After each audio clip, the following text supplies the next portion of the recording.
Happy Saturday night, fellas. We are live. Hey, Mike, happy Saturday night from Dallas. We're at 6:57 p.m. and the Oklahoma Sooners are still Big 12 conference champions. Sorry, just had to throw that out there. They beat Iowa, right? Iowa State, yep. Yep. I actually saw part of that one. And we have your buddy here, Sean from Wichita. Wichita.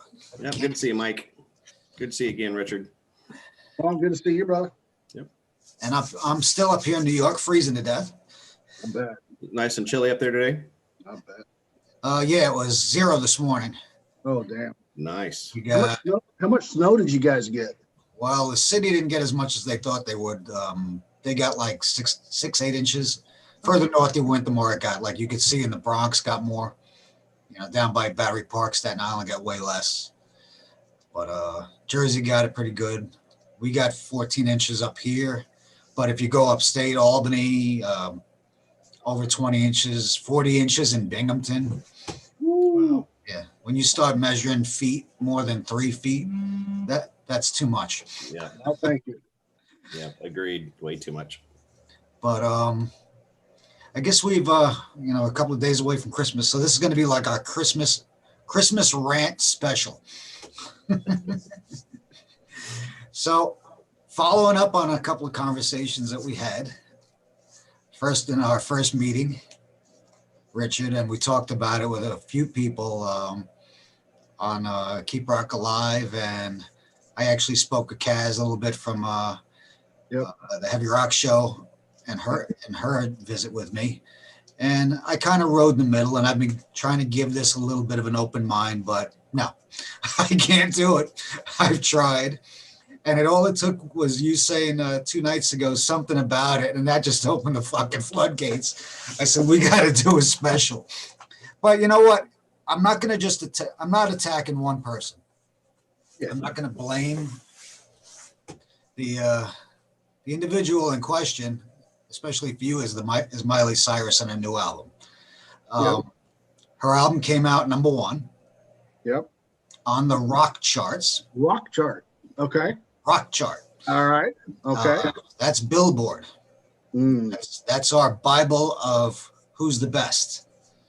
So this is something, I'll say it from my angle first, and then I'm going to let you take off because you're going to lead this one. Oh, definitely. You got this started. But I've been questioning over the last few years, and I'm not sour graping it. What's going on? Like award shows to me mean nothing. Super Bowl to me again means nothing. Even the Rock and Roll Hall of Fame at this point, from a business standpoint, I understand why they do what they do. Now, what's starting to piss me off is, are we being stripped of our identity? Or is the identity of rock and roll being changed to fit, like you said, being sane, the sameness of it all? And I'm going to open this up even a little bit more this time, that, to fit what we're seeing happen in society now, where I'm all, how can I say this? I'm all about inclusion. And when I say inclusion, I mean, to me, we walk down the street, I don't care what color you are, I don't care what religion you are, I don't care if you worship snakes, I don't care if you worship the sun, the moon, Pluto, the fucking universe, whatever, I don't care. To me, everybody is given the same respect as each other should be. That's the way I was raised. I don't care. I was Catholic. I'll admit it. I haven't been in church, and I can't even tell you how long, because, I think the church sometimes is full of shit. That's my opinion. Do I still have beliefs? Yes. I respect everybody else. But there are lines in certain things. You can't call a steak chicken. Well, actually, you can. I guess they got chicken fried steak, right? But that's not the point. In music, there are definitions. There are genres. And, over time, I firmly believe, yes, music of all types evolves. Rock and roll, if anything, is the that we're the poster child for how a genre of music can evolve over time, but it stays true to his roots. I'm starting to see that taken away. We're being forced into either being something else, or something else is being forced into being called rock and roll. Now I have a problem. So I'm going to stop there before I get going too far. We're going to go back to the conversation we had originally, Richard. And however Sean, you want to jump in on this any way you want, the floor is yours. The Miley Cyrus album broke #1 on the rock chart. What do you guys think about this? Oh, okay. Wow, you went there right off the bat. So, Oh yeah. I promised you and a lady over in England on Twitter, I don't know, a month ago probably, that I would listen when the Miley stuff comes out, and that I would give it a good hard listen. Because when somebody doesn't like something or somebody doesn't agree with something, there's this tendency, you're old, you're stuck in the old ways, you just don't like the new stuff, yada, yada, yada, blah, blah, blah. I mean, half the words I can't even understand because it's a bunch of made up horse shit, in my opinion. But I promised I would listen to Miley's rock album when it came out. Now, I was confused with this particular album because I've heard she's putting out a rock album. I've heard she's putting out a covers album. And I've heard she's putting out a cover of Metallica album. Mm-hmm. So which album was this? Was this the rock album? Was this the covers album? Was it a blend between the two?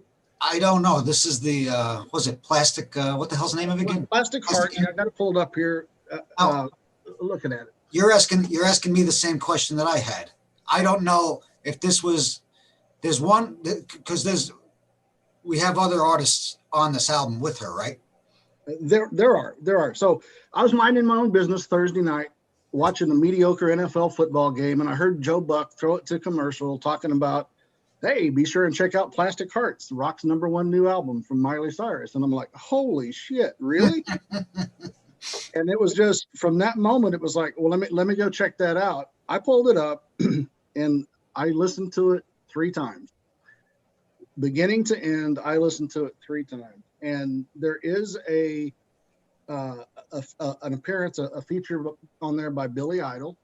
There's one by Joan Jett, and there's one by Stevie Nicks. And then there's some remakes of songs like Heart of Glass from Blondie, Edge of Midnight, those types of things, right? So it looked to me like a blend of cover songs and other songs. And the people on Twitter are telling me, oh yeah, what about that guitar solo in Zombie, which is the very last song on the album. Zombie has a very good guitar solo in it. It does.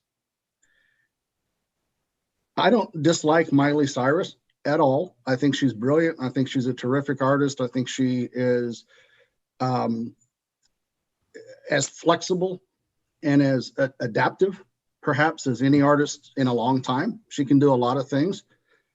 And I don't hate this album. If you listen to the song with Joan Jett on it, song called Bad Karma, a lot of people on Twitter say, oh, that's great, that's great. It's a great song. It really is. This album is very, very good. It might even be a great album. It is not a rock album.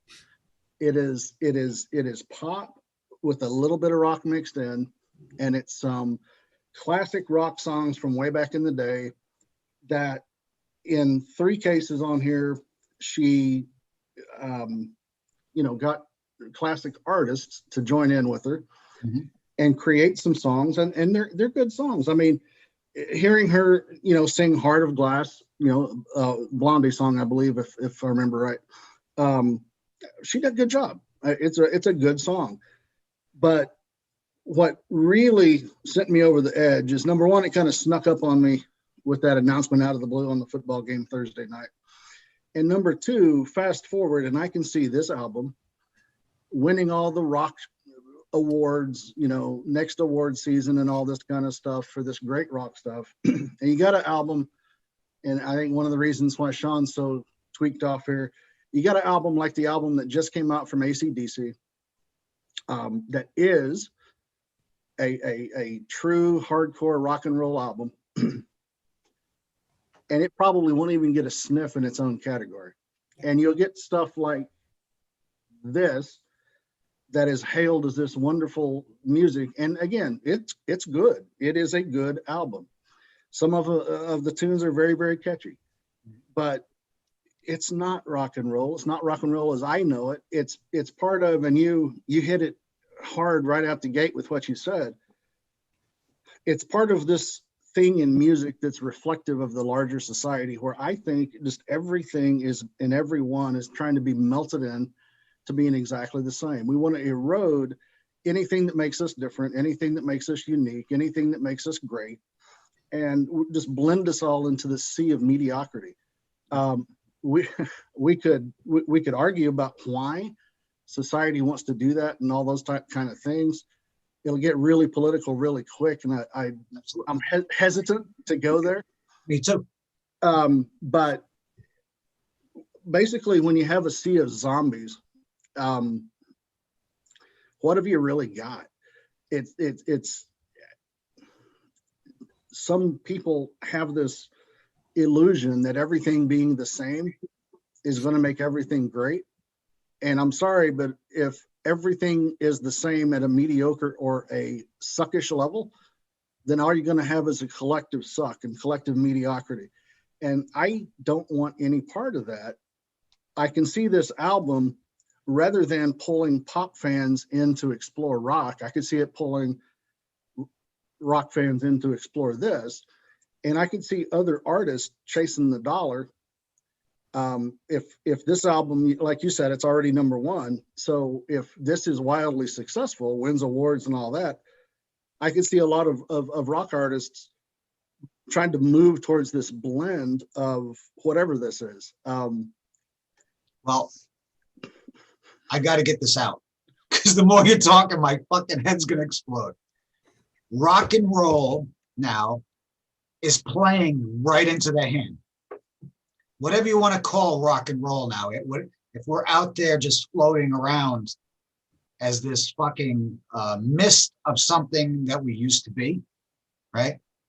We're playing right into the hand. And this is where I'm sorry, Sean, I got to give you time to talk. But if we don't separate, now, like you said, if we don't separate ourselves from this, what rock and roll is going to slowly be absorbed by this Borg-like fucking thing. I start thinking, again, my analogies, we are Borg, we are one, this Orwellian kind of society. Yeah. And the first thing that came to my mind when I listened to this, and then I'm listening to you, and it just keeps the one word: manufactured. Yes, they took Miley Cyrus as an entertainer, yep, right? As a singer, puts on the show. She's likable, even through all that shit, you could tell she did things she needed to do, as an entertainer to, they got to attract the spotlight, the swinging from the wrecking ball, all that shit. She took the heat for that. You know what? She did what she had to do. That's what you do in entertainment.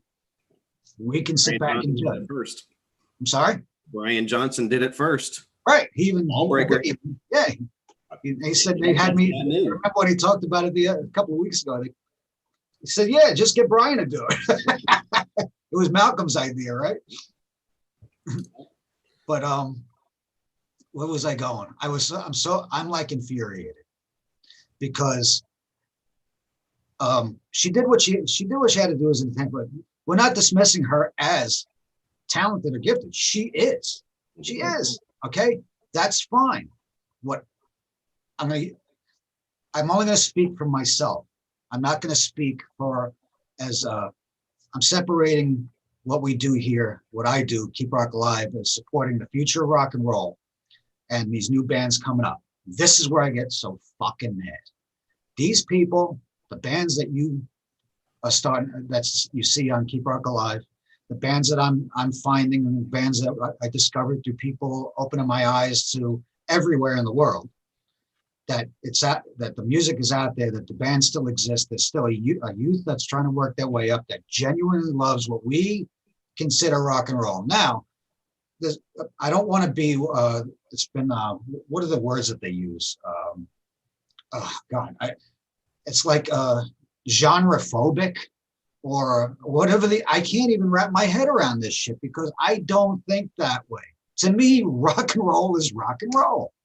To me, pop is pop. Hip hop is hip hop. And when I hear it, I get a general sense of what a song is. And like you said, this is pop with a sprinkling of rock hooks, rock ingredients, rock stars that nobody else on the fucking planet right now in the rock in rock and roll themselves, unless they are, I don't know, who's top. I mean, like Lizzie Hale would be able to pull people like that to come and do a collaboration, because that's what we got to. Let's dissect this a little bit. There are collaborations on this album, okay? Because of who Miley is, and she earned what she is, okay? Incredibly successful and popular, fine. But you can't just put together a bunch of producers, a bunch of writers, a bunch of artists who are all more than successful, overqualified for the position, and say, hey, listen, we're going to take this girl who years ago, and this is where I'm going to get personal with this, because I'm going to speak for someone that I represent personally, who she fucked over. That's where I'm going to get loud. And I'm going to clip this out and tag people, and I don't give a fuck, because it needs to be said, because rock and roll's future is at risk here because of this. I'm not blaming her specifically, but it's just another example of what's happening, that you hear people crying all the time about. Rock and roll got left out of the Super Bowl again. Rock and roll got left out the fucking Grammy Awards, the AMAs, fucking Rock and Roll Hall of Fame. We got rap art. Okay, this now we're losing even what the definition of rock and roll is. So now you put all these fucking superstars together because this girl decides she wants to make a rock album. My first question is, why? Why do you want to make a rock album? Now, this is where I questioned, and I'll bring up Kaz because she's involved in this. I wish she could be here. She just couldn't because of the time difference. But she's more of the she's more open-minded and she to expand. And I get that because, like you said, maybe she'll draw in some pop fans to investigate rock. No, not with this album. Like you said, it's pop trying to draw rock fans into pop. It's like what they call the sheep and wolf, the wolf in sheep's clothing. All right, it's the Trojan horse of fucking music. It's working in reverse. We're going to lose youth over this, not gain it. That was what I was waiting for. Yep. We need to gain the youth. You can only win over so many of the classic rock fans to listen to new music, because I'm not talking about classic rock anymore. I'm so fucking fed up with it. I love it. You're a huge AC/DC fan, right, Sean? Absolutely. AC/DC was one of my first 3 bands. I love it. I love everything about them. I will never, ever not listen to AC/DC or any of the bands I grew up with. But at the same time, I'm supporting the future of rock and roll. Yeah. So I've already done my time. My loyalty is there. It will never wane. But now she comes out and she puts this album out. She's got everything at her fingertips to do this. It couldn't miss. And now it hits, and I didn't expect this. It never dawned on me what could happen the other day. I put a screenshot up of the Billboard page showing Plastic Hearts #1, and I just sat there and I stared at it in disfucking belief, because I listened. I couldn't make it like you. You gave it a true chance. I can usually grasp the music really quick, and I'm like, where's fucking Nightmare?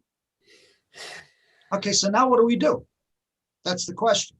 We're going to sit here and we're going to judge this as your opinion. Like you said, I'm 100% with you on the, this is pop with a smattering of rock in it. And yes, is it a good? Yeah, it really is. But please stop trying to tell us it's rock and roll or rock or whatever you want to call it. I will always say rock and roll because that's the umbrella name. Is it a rock album? No. If we had a vote here, who thinks it's a rock album? Hands up. And just us 3 idiots. Sorry, but you're family now, Sean. You decided to jump in. One of the You KRA. didn't tell me y'all had already met, Sean. Yeah, that's right. I fit in just fine. I gathered enough before before we went live. I said, okay, this guy fits perfect. I love it. But I don't want to argue with people that I like some people that are all for this. And my thing is, I would love to see this. We work across, start bridging some people. You know what? It's never worked really before. And it's not going to work now. And if anything, we're losing soldiers, if that's the word. We had guys that used to fight for the music. I always talk about D, what he did back in the '80s with the Senate, and he just retweeted another song for me the other day, and I didn't even realize it this time. And then he retweeted that other kid, young, really nice young kid, Peter Dankelson. You saw me interview. Yeah. He retweeted his clip. So, but we don't have anybody else. And I keep saying this, nobody's going to do it for us. Nobody's fighting for us. We're losing ground. And every time I get into the arguments of people saying, I'm not saying rock and roll is dead, but rock and roll is losing ground. By the day, look, the other day we lost ground. Now, I mean, I find myself just talking in circles about this. So how do we combat this? I got to let Sean talk. What do you think? Let me ask you what in general, you've heard both of us kind of vent. What do you think about this one instance, this album? For just this one instance? No, just we're using this. This was going to be our starting point. And this is our jumping off point. Well, yeah. I'm kind of like you, Mike. I got a lot that goes along with this. And I sat and listened to you guys last week talk. And Mike, you actually made a really good poignant point that I don't know if maybe you guys just kind of glossed it over and jumped off to other satellite points, but it's a systemic issue. And it's a systemic issue that starts at the top.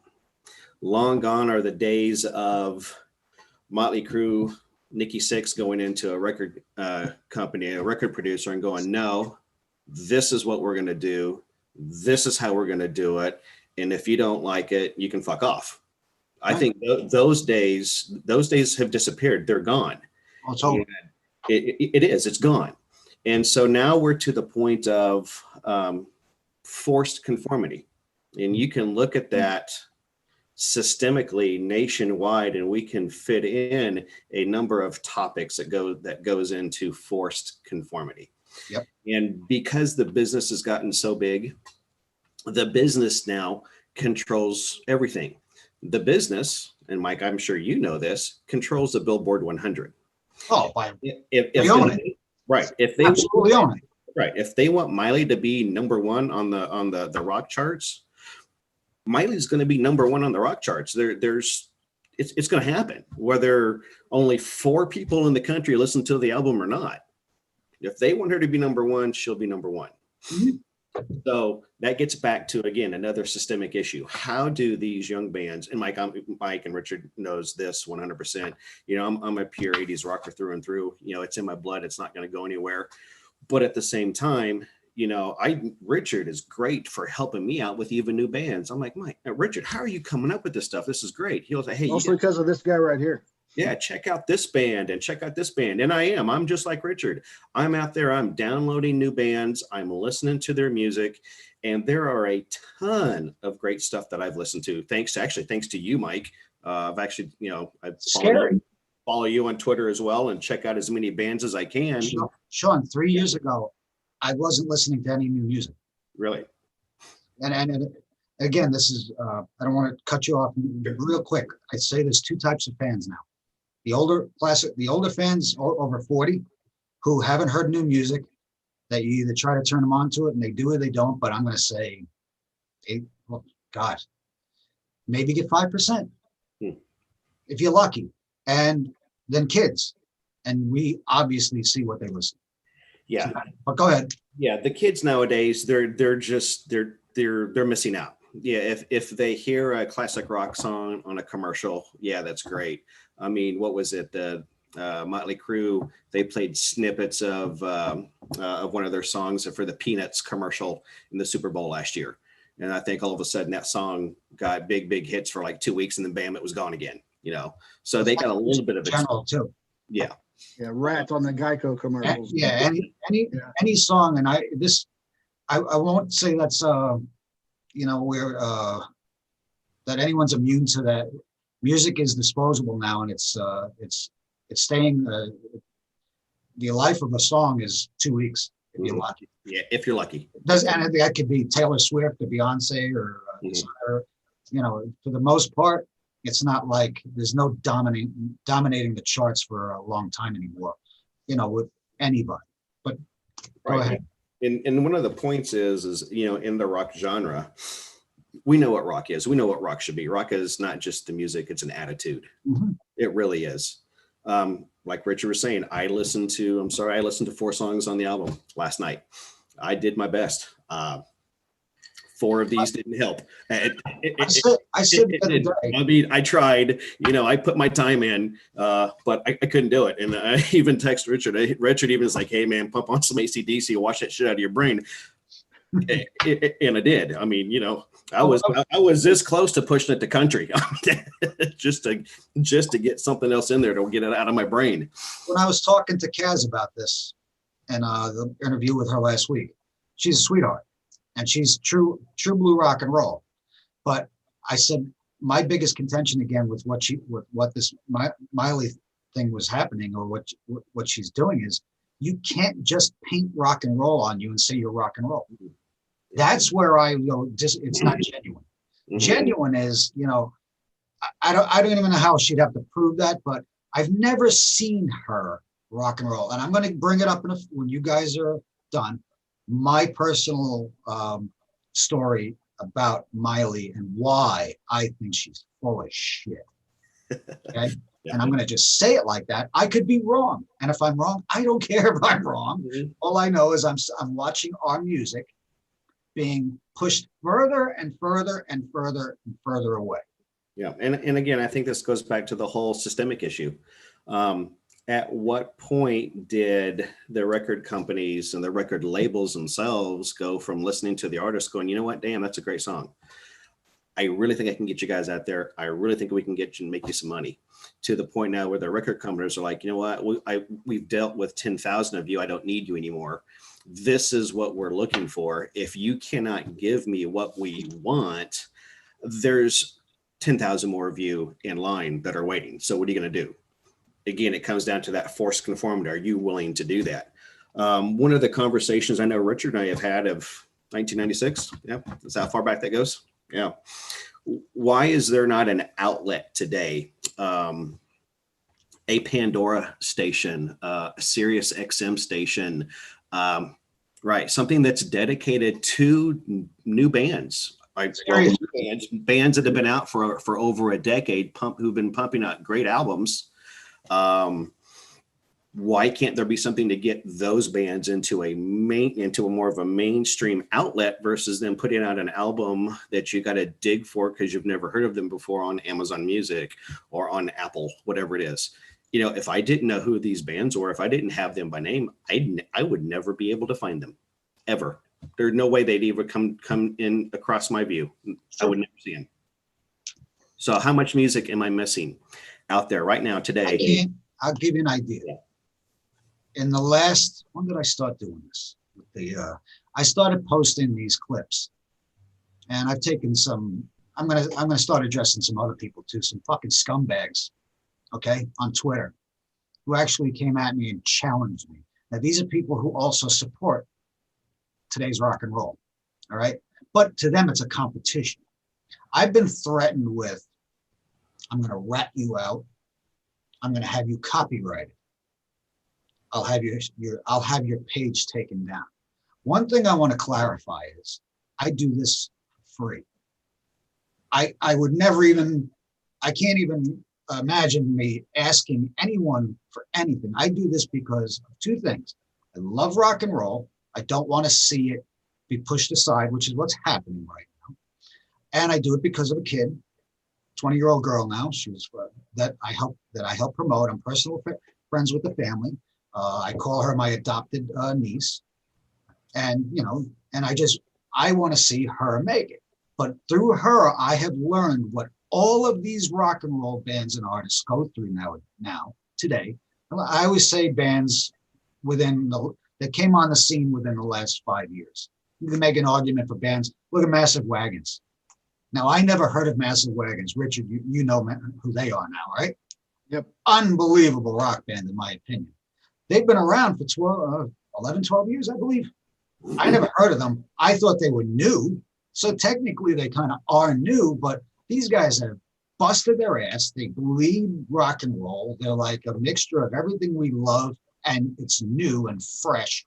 And you recognize it as new, but you hear all the influences in the music. And I mean, you hear influences from 100 bands in these guys. But long story short is, a band like that, I would never have heard of them had I not started Keep Rock Alive and started talking to some people from the UK. I would never have heard of that band, this other band, Tomorrow Is Lost, who I love. And I think their album may be the best album I've heard, because there's a couple, but at any given moment. But this album is a front to back. I've listened to it 50 times. Wow. Okay. And I just love it. And it's got some fresher hooks in it that it's the opposite of what you said, Richard, about the Miley Cyrus album. It's a rock album sprinkled with pop. Yeah. No, Okay? I bought it. I've listened to it many Oh, times. you have? Okay. Yeah, I have. I love that album. And that's not even my sound, but I just love that album. I don't know why. Well, Yeah. I get it.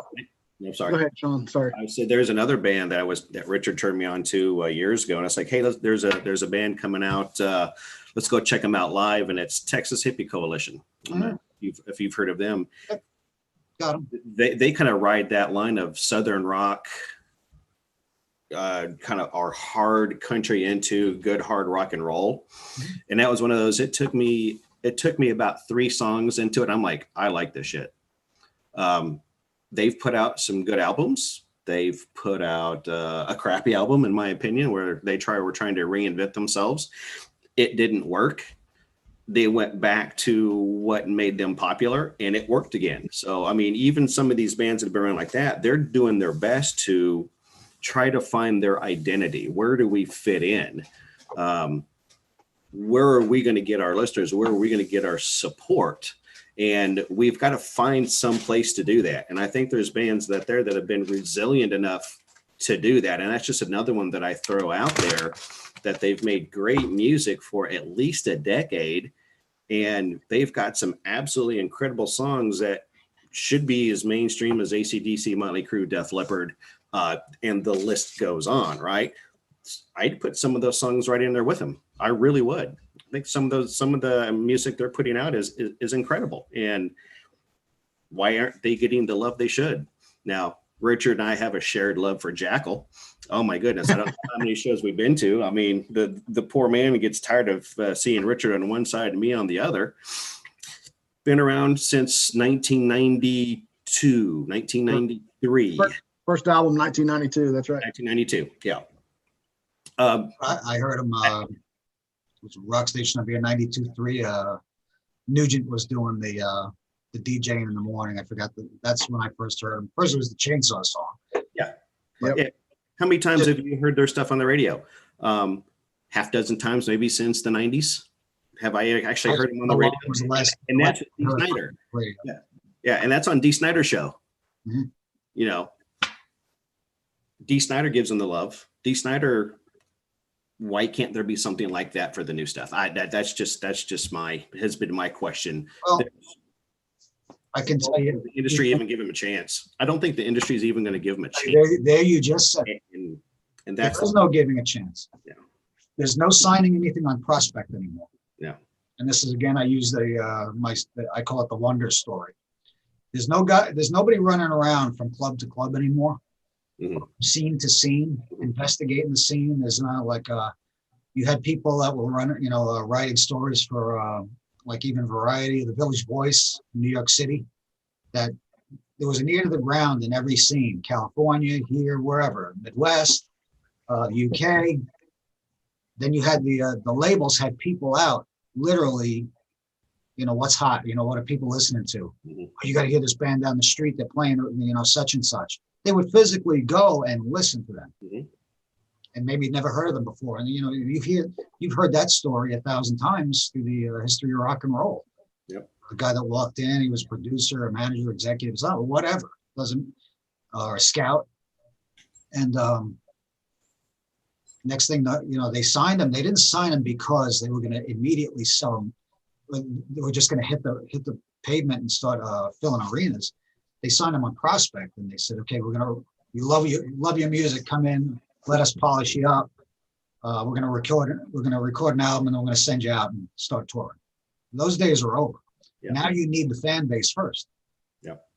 You got to have the way it works now. You got to have X million on YouTube and Spotify listeners, and you know all these numbers. And I say this all the time to people that follow Keep Rock Alive: is if you like a band, subscribe to them, follow them, like their music, like when you go in and if you watch their songs on the videos on YouTube, click like, because that's the barometer that's used as a gauge of pre-success by not even just labels. It's just to get a gig. Yeah. Because now, you know, when they go to play live somewhere, they want to, whoever's booking them wants to know you're going to put X amount of people through the door. Well, now we got this thing, you know, and my wife is a big fan of it. It's the K-pop that's coming out now. And now that you see, you know, these, you know, they've got, you know, 1.2 billion hits for their music. Yeah, that's great. When you're in a country that has 10 billion people, you get everybody that listens to the song once. Yeah, that's awesome. That just isn't happening anymore, even here in the US. There is no exposure at all, unless the ones on high say, thou shalt listen to this. This is what you're going to listen to. There is no overreaching exposure for anything new like this. No. And now that even K-pop has gotten so popular, they're bringing it over here now. Mm-hmm. So it's even hitting the radio here. You know, something that's in complete Korean, and it's just like, how is that hitting our radio airwaves? K-pop is some really good dance troops with some shitty music in the background. That's what that is, in my opinion. So I couldn't even understand this baby metal craze. Oh Jesus! Oh my! I'm sorry. You know, we actually got a lot of people on KRA that are into it, and I finally investigated it, and I was like, okay, it's got to be a youth thing or something. Okay, but it's not me. So I got to ask. You were asking before about Sean. You were talking about like finding the music, and up until 3 years ago, I wasn't listening to it. And like I said, the story was real quick was because I started helping promote a kid I just happened to hear, and that's how it happened. But since not this past, I want to say February or March of 2019, I started doing. This is where I was starting to vent a minute. You actually calmed me down for a second. Now I'm going to get mad again. Things I've learned about, here's why we have a problem in rock and roll. First of all, I've always said rock and roll is a family. We should work together. It shouldn't be a competition. Bands need to work together. You need to share your fan base. Like I said, if one band has 1,000 fans, the other band has 1,000 fans, and you have very few crossover fans, if you both play the same gig, you might walk out of there with 2,000 fans. Well, you see that here lately with a lot of the bands that are coming out. Well, Motley Crue, Def Leppard, Journey, Foreigner, you know, they'd all get together and they would do, you know, a concert series. And like you said, they're filling arenas. It's not just one band. Yeah, you're bringing fan base from everybody into one thing. And you know, I'm still mad that I missed the Tesla, Lita Ford, and Alice Cooper show this year. Richard and I were going to go to it. I'm just like, you know, I'm biting at the teeth going, you got to be kidding me. You know, many canceled tickets. That's exactly right. I mean, we spent a buttload of money on for the Motley Crue show that was coming up. And of course that whole Ticketmaster thing, don't get me started with them sons of bitches. But yeah, I mean, there's people out there like us that will spend a good deal of money, not only for the ticket, but to also travel to the event. I'm sorry, I'm in Wichita. We don't get much here.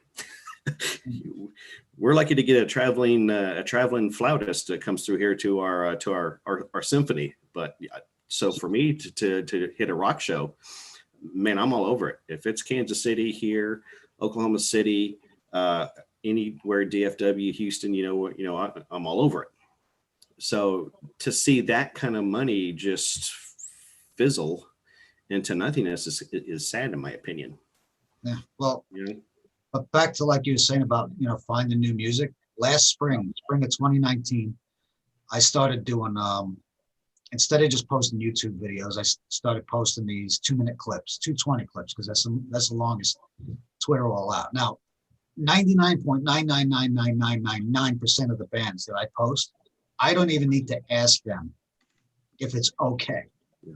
They're immediately thankful and appreciative that I'm doing this, because technically, copywritten music, you're really not supposed to reproduce. But I don't do it. I don't do it for profit. Mm-hmm. I've had people say, well, how much money? Nothing, zero. They don't believe that. I have bands offer me music. They want to send me a CD. They want to send me a T-shirt, something. No, give it to a fan. Mm-hmm. You want to say it was from Keep Rock Alive, or do some kind of stupid promotion, anything. But I don't want anything. I'll never take it.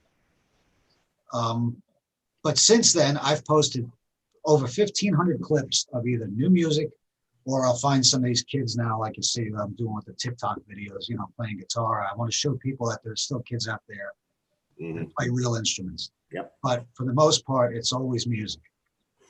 Yep. And had I not been doing this, I don't think when I go down the list of music I posted, I probably wouldn't have heard, like you said, any of them. Yep. None of them. Maybe yep. Massive Wagons along the way, a couple of bands from the UK, but I can't think of, Dirty Honey I might have heard, bands like that. Yeah. You do hear of them along the way, but there's less than 10 maybe, yep. Out of thousands. Yep. So I shouldn't say that. So let me ask you. Bands, thousands of songs. Yeah. And there was a really good comment I heard. Oh God, what was it? It was on one of these. It was mostly about classic rock, but it was hundreds of bands selling millions of records. Now it's thousands of bands selling hundreds of records. Yeah. Yeah, and that's really what's happening. Yeah. So so we got to say what's happened, and I go back to first I shouldn't say blame, but I don't look to the classic rock. Then I started looking inside. I'm doing this, and I'm starting to meet people, not as I don't do this for a living. I don't do this as a business. Then I'm starting to find there's people out there threatening people like me. We're going to have you copyright. Oh, you get pissed off. Why? Oh, you said something that offended me. Go fuck yourself now. That's the way I am now. There are people, because one of these days, it's always on the tip of my tongue, but you know what? I'm not going to lower myself to it. That I have helped. And because I love doing this, I like seeing everybody do well, whatever their endeavor is, whether they're doing just promoting music, or they want to do fucking live video streams, like, stuff like this, or their own little shows or whatever. I've given people ideas that they've run with. I don't talk to that person anymore. Why? I still don't know why. I was told that I mistreated this person. By what are you fucking talking about? And this is what's happening on people that are allegedly here to just promote the music. That's what started me a couple of months ago, when you see me using this new catchphrase, the music is all that matters. Mm-hmm. Because in the end, the music is all that matters. Nobody gives a fuck about me. Nobody gives a fuck about anything. Yeah. And it comes down to the music. If you're doing this because you want to become the next fucking Eddie Trunk, or you want to be have your own TV show, you're out of your fucking mind, especially in rock and roll. Mm-hmm. So get over yourselves. There's not enough of us left to splinter off. And again, back on the Miley thing and this whole larger societal thing, I think, Sean, it might have been you mentioned the word, was it forced conformity several times. And it's not it is the music. It is in the music industry, but it's not confined to just the music. No, it's not. Yeah, it's Everywhere. just yes. So, yeah, so two thoughts on that. One, there was a day when you would try to force rock and roll, rock fans, rock bands into conformity, and it would blow up in your face like a thermonuclear mess, because the last thing we were going to do was conform to anything or anybody, period. So where's that spirit gone, number one? And number two, what's the end game on all this damn forced conformity bullshit? Because Control. it's dangerous. It's a dangerous path. Control. I would say partly control, Mike, but the other thing, and you just touched on it a moment ago, is feelings. Everybody's got their goddamn feelings. Oh yeah, I mean, every snowflake in the world is going to melt anytime you blink at somebody sideways. And that's inside rock and roll, and that's what I didn't know existed. That's why I'm bringing this up. That we're killing rock and roll from the inside. From the inside, yeah. And I've said this in a couple of podcasts that I did, a couple of the interviews already. That rock and roll has lost its edge. Yeah, and all you got to do is make one producer mad, and that's it. You're branded. Well, there's no room now. So, and Richard, you were just saying. So, where is that fight back? And this is where, right, I say that power lies within the artist. That if you're with your band or you're home alone, whatever your system is, for writing music, and you come up with a lyric, you come up with an idea or something, personal experience, something that happened to you, and you want to use the music to scream about it, do it. Yeah. Then you step back and you go, wait a minute. They write this lyric that may be deemed, you talked about Massive Wagons. They did that in one of their songs on their latest album. They talked about the people that didn't like it because their style was slightly different, and you changed your music. We don't like you. Give us our band back. All that kind of crap. Right. They actually wrote about some of that in one of their songs. I really liked it. But a lot of the bands, and I've tried to ask a few, and something, I don't blame them, because it makes you feel bad. And this is where I say there's, the strength in numbers, that if more bands would start doing it and pissing people off, you can take that negative. Let's say if you get a band right now that ends up making it to CNN, that would be the best thing that could possibly happen. Because there are kids out there looking for that avenue to fight back, there's kids in school that don't have, let's say, their group anymore. I grew up, and I hung out with the rock kids, not the assholes, but we had a group, and we had that, like you said, that attitude. Now they're worried, because if you're trying to build a fan base, or you're trying to make a name in music, and you really want to do this, and maybe not, because the goals are different now. What is considered successful in music now, or especially rock and roll? Getting signed by a major label, that is so far. I mean, you may have a better chance of winning Powerball. And I mean, that's not even exaggerating. Because when you look back, how many bands have been signed by major labels that are genuine rock bands in the last 10 years?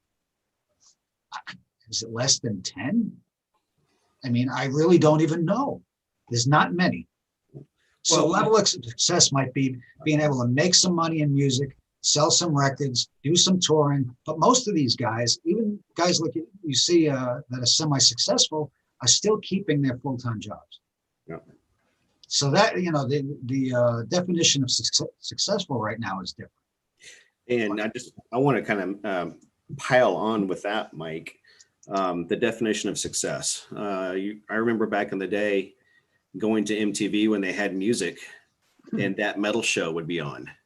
And you had a whole generation of people that were clamoring for the TV from 7 to 8 p.m., 8 to 9 p.m., waiting for that metal show to come on, or whatever show it happened to be, which played all of the new music of today. Well, today Headbangers Ball, absolutely right. Yeah.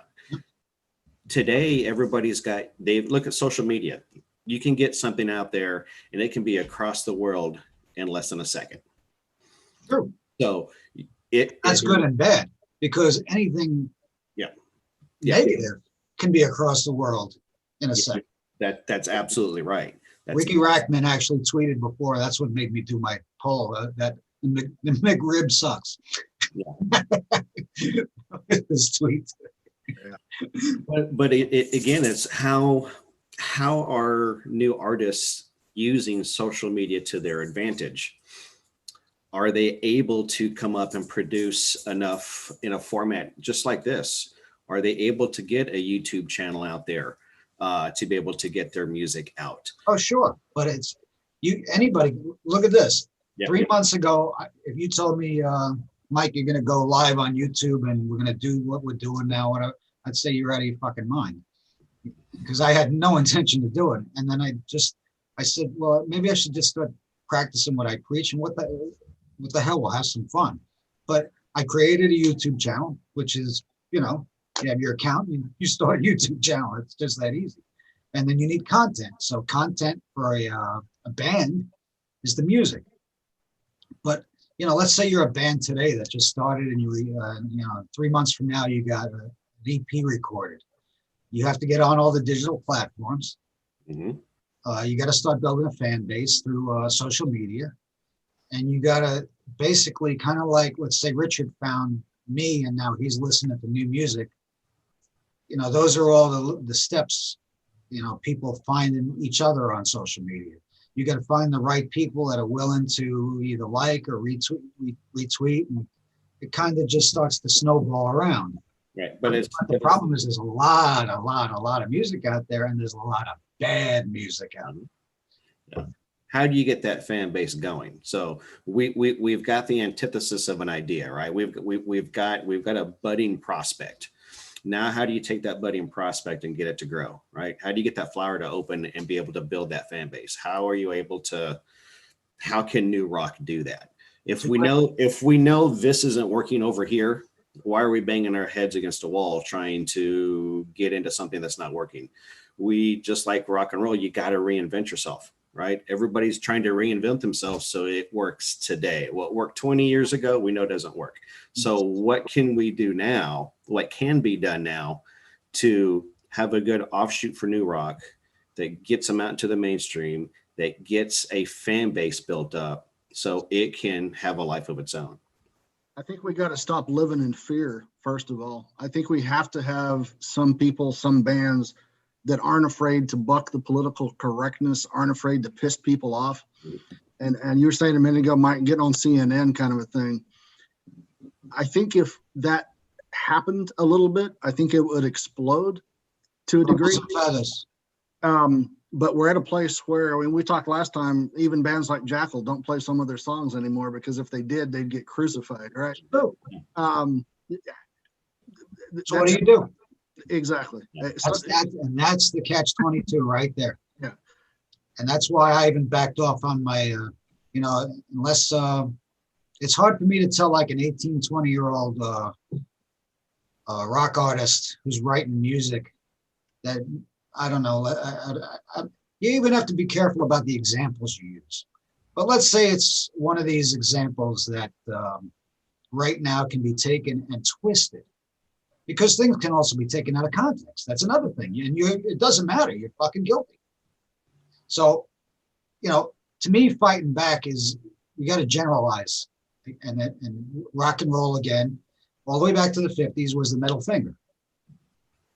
You're not going to tell us how to live. So you got to find that fan that fits what you stand for. And we use the late 70s, punk rock. Real punk rock. Mm-hmm. Not Green Day. Okay. I'll just go ahead and say that too. I don't care anymore. But the punk bands, from both sides of the Atlantic, it was, we had two different scenes, but especially the ones in the UK, you listen to those guys, fuck you, it was that, and it worked.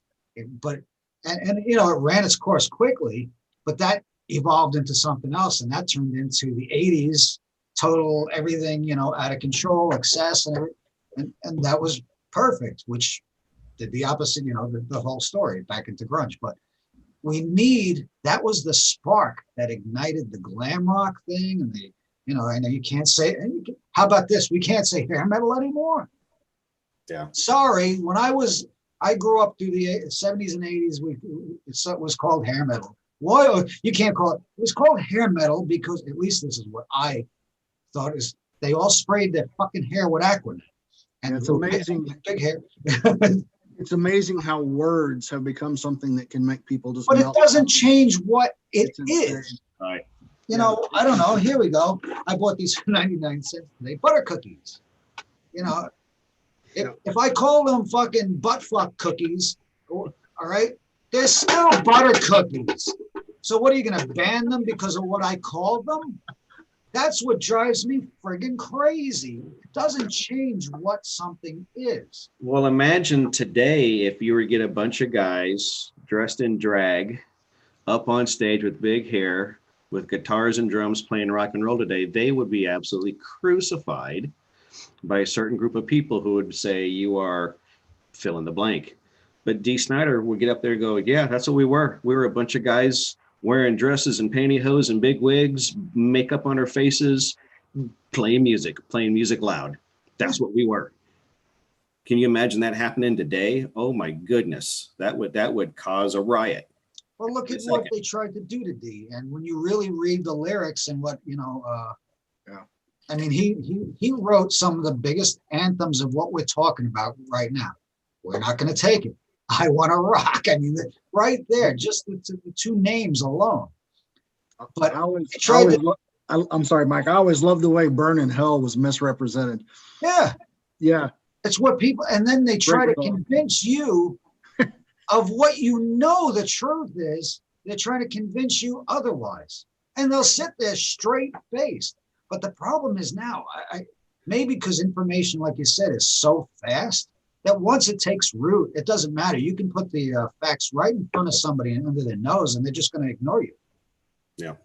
And this is, we're getting, like you said, I say it's right on the bio when you first log on to Keep Rock Alive, no politics. But something, maybe somewhere along the way, it's unavoidable that certain aspects of it need to be talked about. It's harder and harder to separate the two because the systemic societal issues are bleeding heavily into the music sector. A lot of what we're seeing, I don't understand what the end goal is, making everything and everybody exactly the same, other than, forgive me, I'm going to cross the line.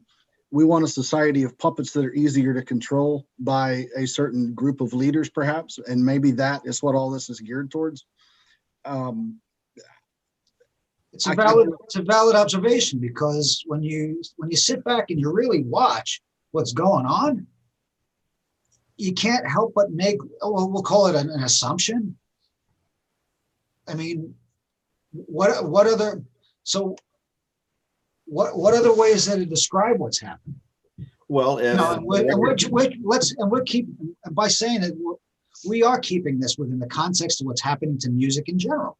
Because there's also another thing, and there's a hypocrisy in music, that certain things that we may write about or talk about are in let's say, I always say our music, rock and roll, rock and metal, whatever the fuck you want to call it, right? There may be certain things that a band will write about and will raise eyebrows or be snubbed, or for whatever reason, it could be taken as exploitation or whatever, or degrading. But then, by the same people who are making those judgments or represent artists themselves who are exploiting themselves, that's okay. Or being, if there's two sets of rules here. I'm sorry, it's happened. I think that being open and being expressive and expressing yourself, and especially through art, but also just in general, I think it should be equally rewarded, whether the expression that you're throwing out there is politically correct or not. And I think the hole that we fallen into is, it's okay to be expressive. It's okay to be artistic, as long as your expression and your art is absolutely in line with the political correctness of the day, so to speak.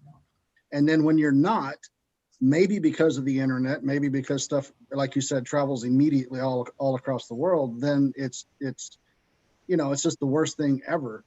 But that's what kills you, or kills me anyway, is yeah, say whatever the hell you want as long as it agrees with what everybody else says. Well, no, the one place in the world that should not be happening is in the rock and roll community, because Sean said it way at the beginning.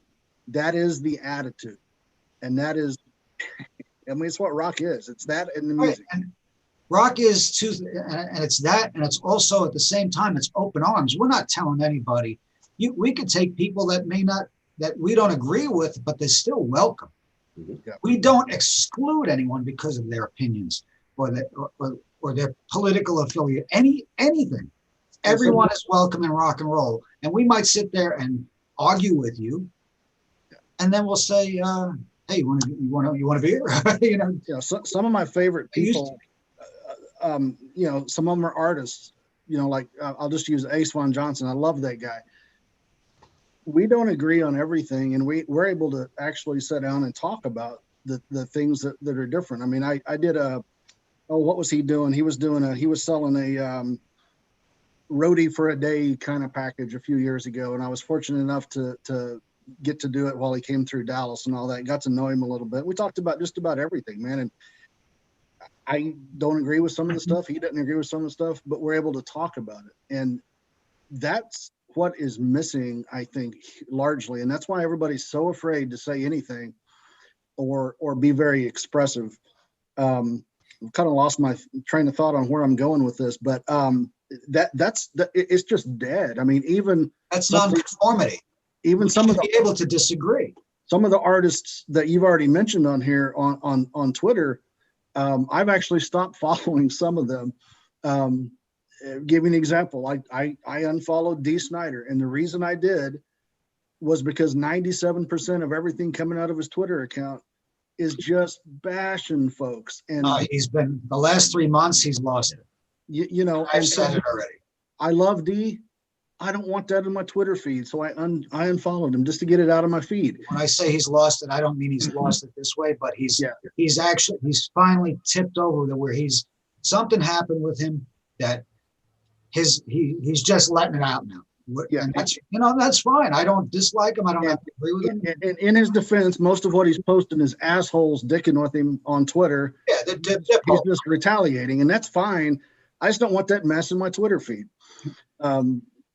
There's enough of that mess. I don't need it. And so until we got to figure out how to disagree in a, I don't know what the word is I'm looking for, in a polite way, constructive way. And then we can begin to get better. And you know what you said, believe it or not, you don't have, see, that's where the problem is. You actually you were just politically correct and you didn't realize you did it. Okay. Why do we have to disagree in a polite way? You can have an argument.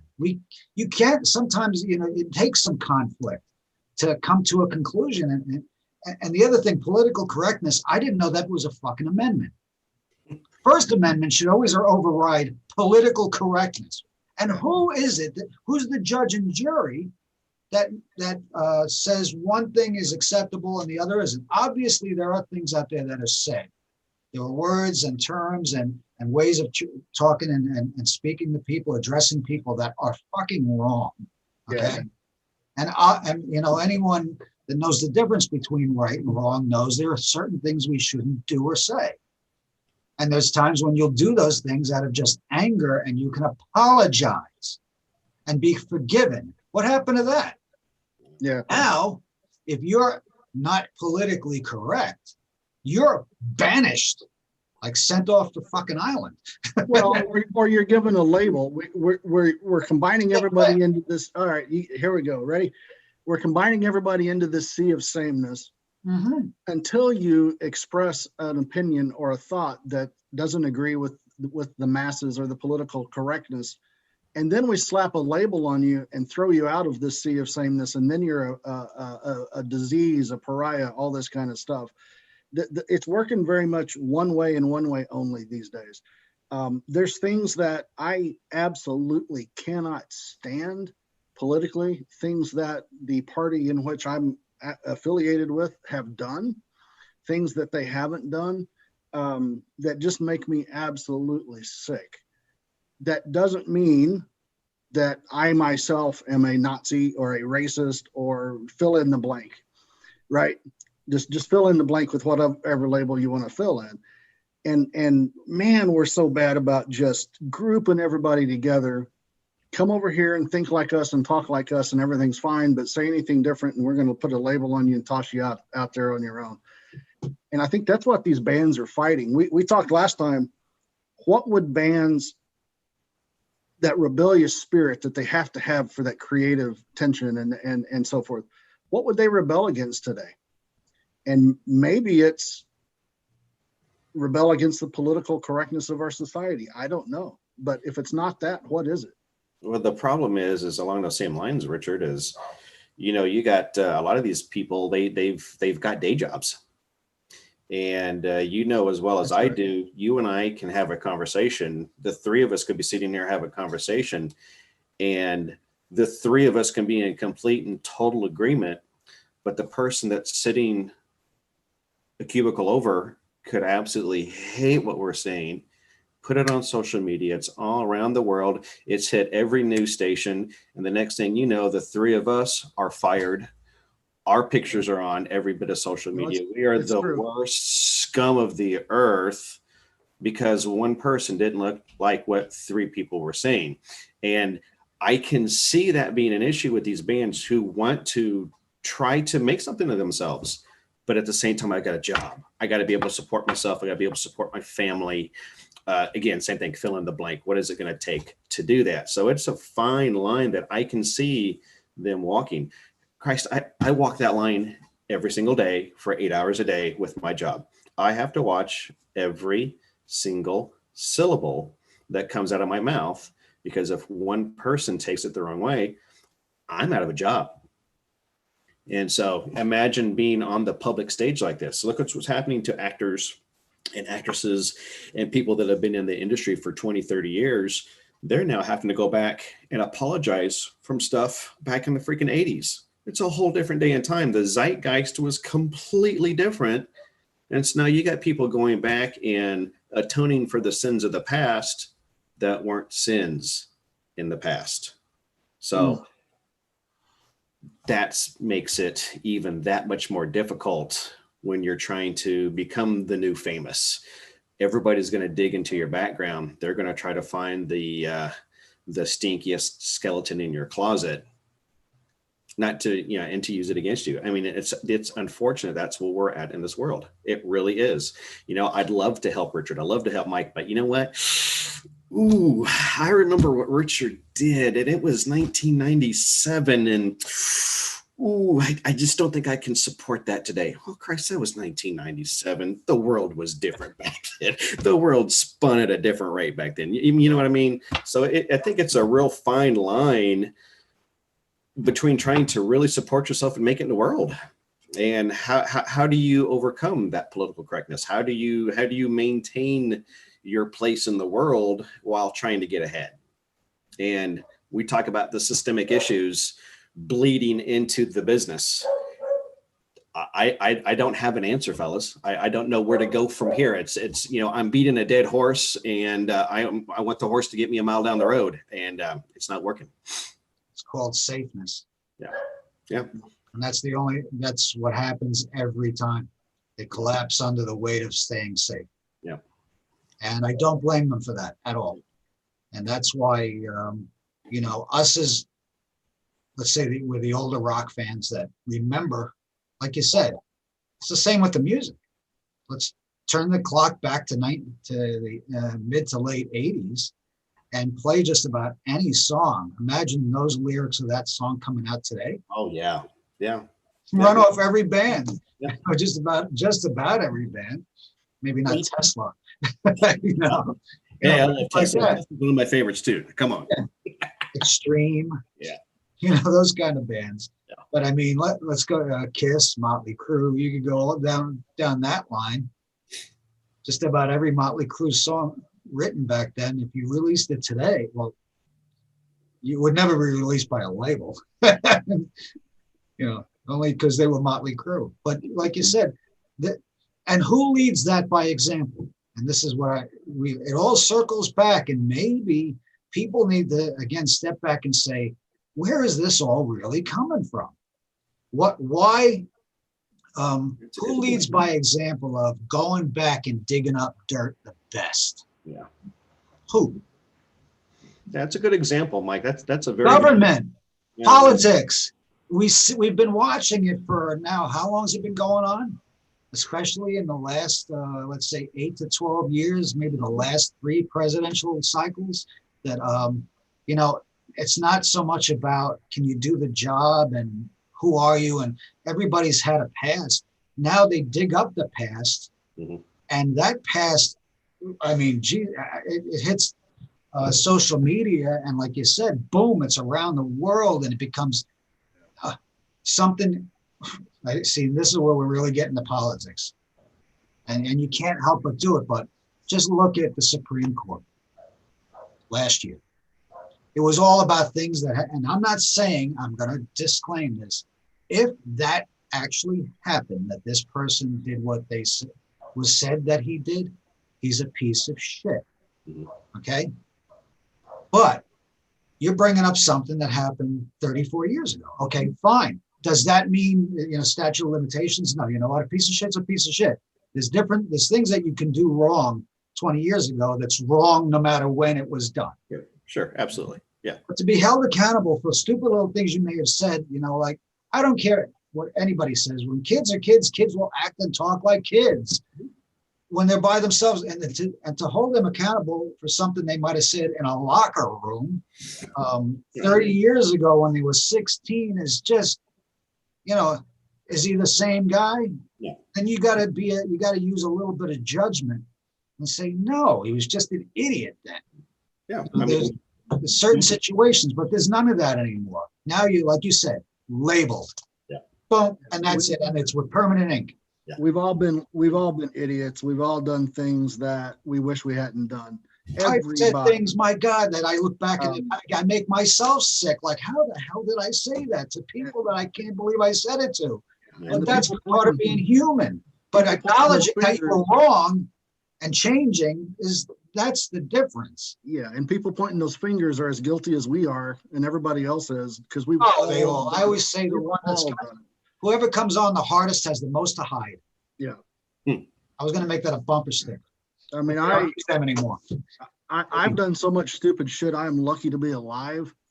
I'm lucky I didn't hurt somebody or kill somebody or whatever. I mean, it's very that stuff. Very fortunate to be where we're at today. Yeah, I mean, so you can go back. Oh, that's what they call, you know, learning through experience, and hindsight is 20/20. I can pinpoint every stupid thing I've done or decision I've made that put me in the position I'm in right now.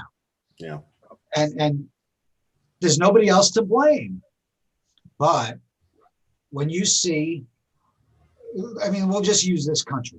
Okay. I don't want to speak for anybody else, but I do talk to a lot of people from overseas that say, you know what, we're all pretty much in the same boat. They all have the same, you know, the same complaints. The government says money, you know, everybody is pretty much the same. And in the end, the regular people are the ones that get it stuck to them. No matter, you know, after all the arguing is done, the regular person is the one that gets it shoved up their ass. People just trying to work, make a living, support their family, and survive. But when you, like I said, when you stand back, and you said it, Richie, before about your, you know, you look at the party that you're affiliated with, and you don't agree with everything they're doing, right? You don't have to, even people that you may consider on your side. I look at our government now as a whole and go, it's fucking embarrassing. Yeah. The idea of they're all screaming these things and trying to teach us what's okay, what's not okay, what the framers really meant. What the framers really meant with the two-party system is two heads are better than one, and that means if you have an idea and they have an idea, what do the people want? How can we make this work? Yeah. Not my idea is what I want and I'm not bending. The other one, my idea is what I want and I'm not bending. And the people say, well, what we really want. And then both of them saying, shut the fuck up. We know what's best for you. That's not the way it's supposed to work. And my favorite is when somebody makes a speech and then we have an expert to come on right afterwards to tell us what the person making the speech just said.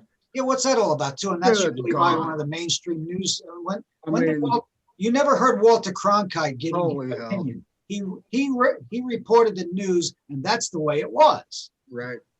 Well, not anymore. Now it's an opinion, and it's usually a paid opinion. Well, what I have an issue with, and have had for a long time, is digital deception. And unfortunately, there aren't many people in this country who've got more than a third grade level education that can actually distinguish or tell what digital deception is.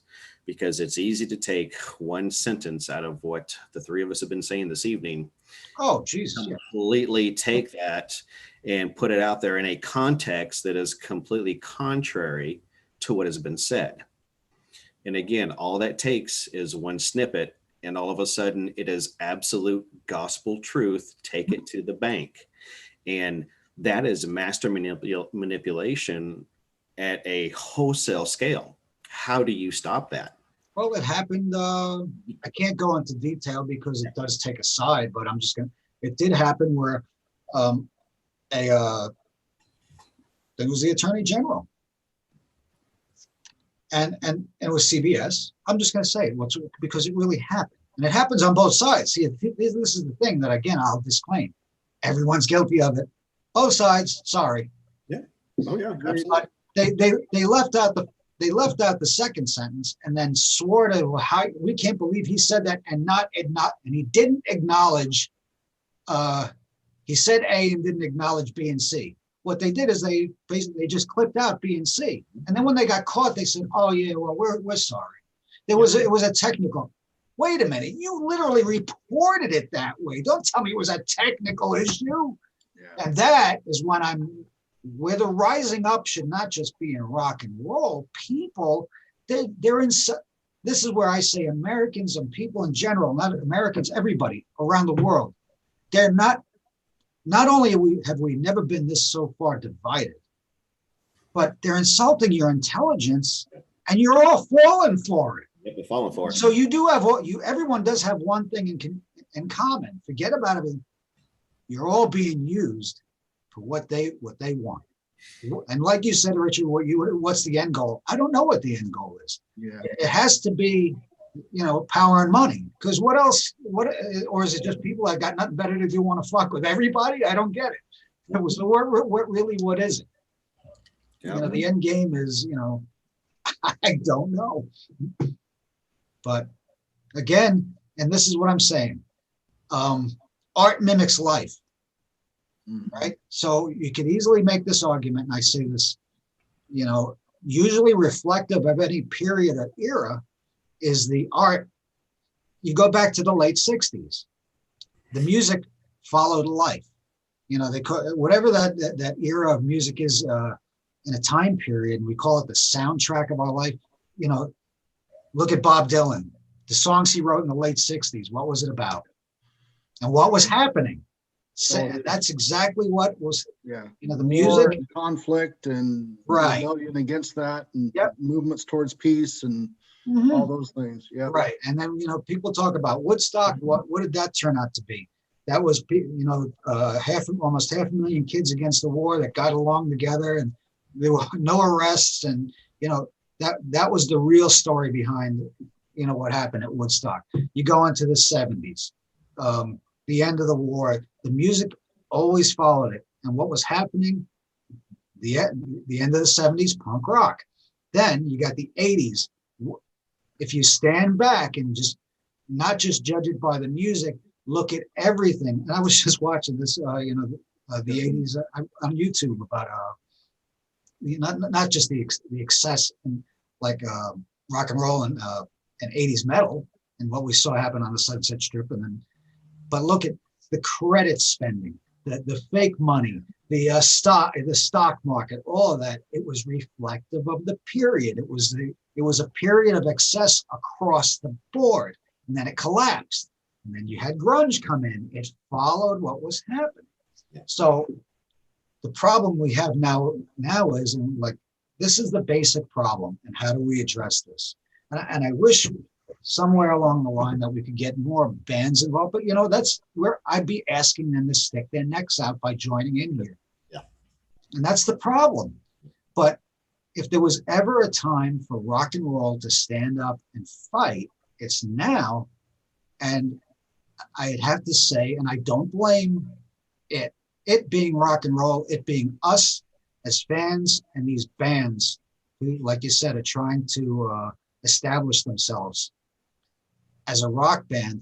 And this all goes back to the beginning of this conversation. So when people listen to this, to Miley Cyrus, how the fuck is she #1 on the rock charts?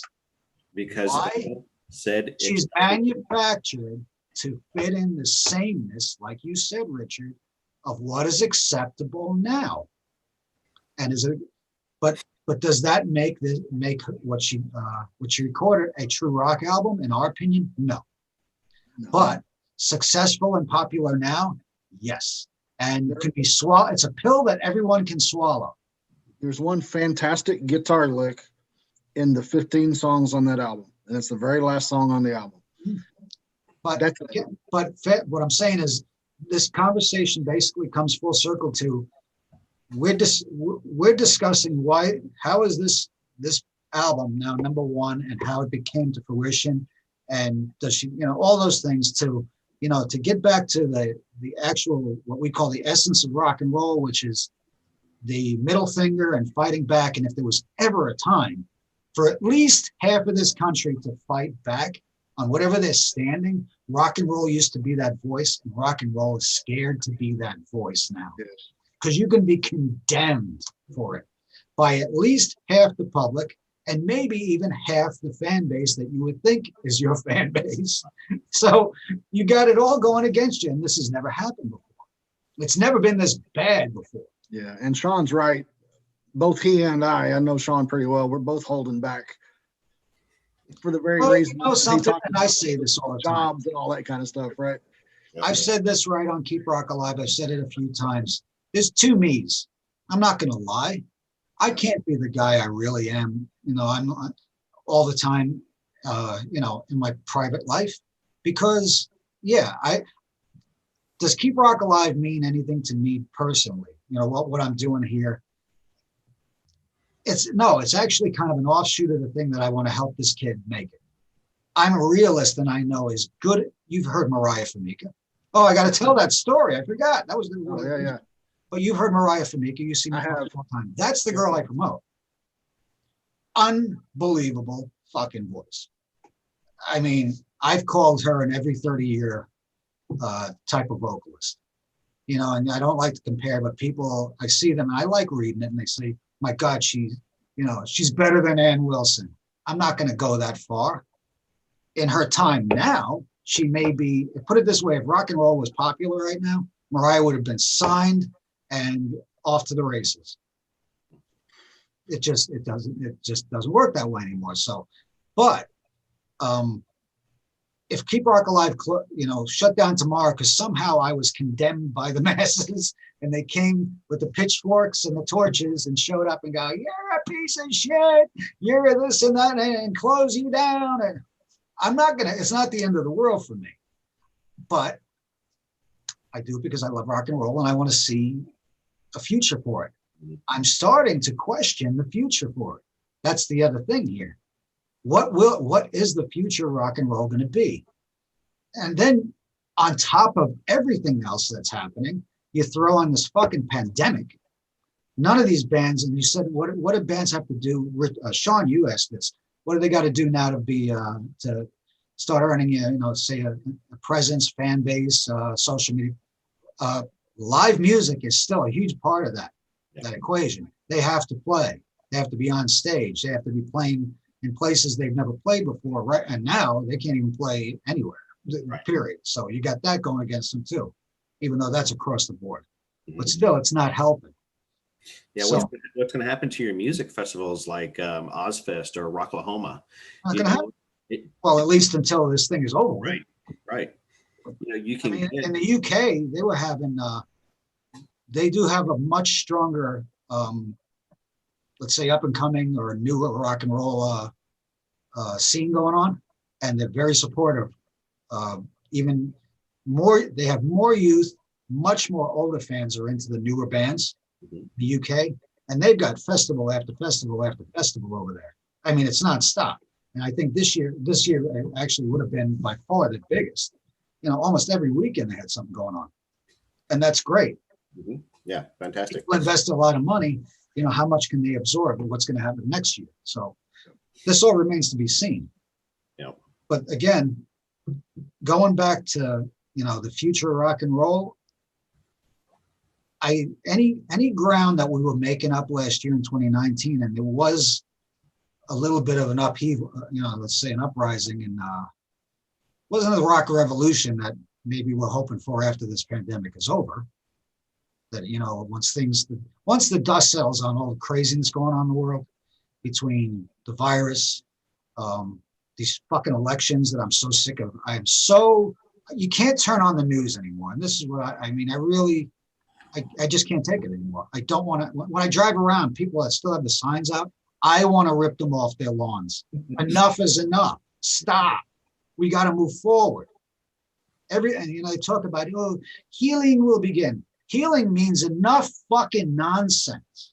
That's really what we got to get down to, and start treating each other with just a little more respect, and this just hatred. It's pure hatred. I've never experienced this. I heard that, I'm only 54, and maybe in the 60s, early 70s, there was, that kind of deep-seated hatred going around. I wasn't old enough to understand it or have felt it, but now it's everywhere, and it's got to stop. Yeah. So start with that, and then maybe everything will just fall in line, and stop being so offended by the stupidest little fucking things, or somebody. It may not even, let's say maybe you and I are having a discussion right now, and someone else points out something. Oh, did you hear what Mike said? What are you talking about? Oh, he said, blah, blah, and blah. Oh, no, well, yeah, I heard him say that. Well, you know what he really meant, right? That people fuck with people. That's what I was saying. A third person that has nothing to do with the conversation can come in and start a war between two people that there was nothing actually happening. Yeah, no, I agree. But again, we're getting away from, that's what happens. You can't help but be sucked into, the bigger problems that cause the problems for us, or people in general that cause the problems for, a band today that might be in a basement writing a song. Because that is a fact. Everything is affected. And, as a genre in general, we're slipping. And we're being wrung out for every ounce that it's worth. And I think like what brought us together tonight talking here is this album of Miley Cyrus. But I do have to tell this story in a minute. If you guys got anything else you want to throw into it. Well, I just want to ask you, Mike, listening, I promised I would listen. And again, I'm not sure if this is the right album that I promised I would listen to or not, back to the beginning of the conversation. It was.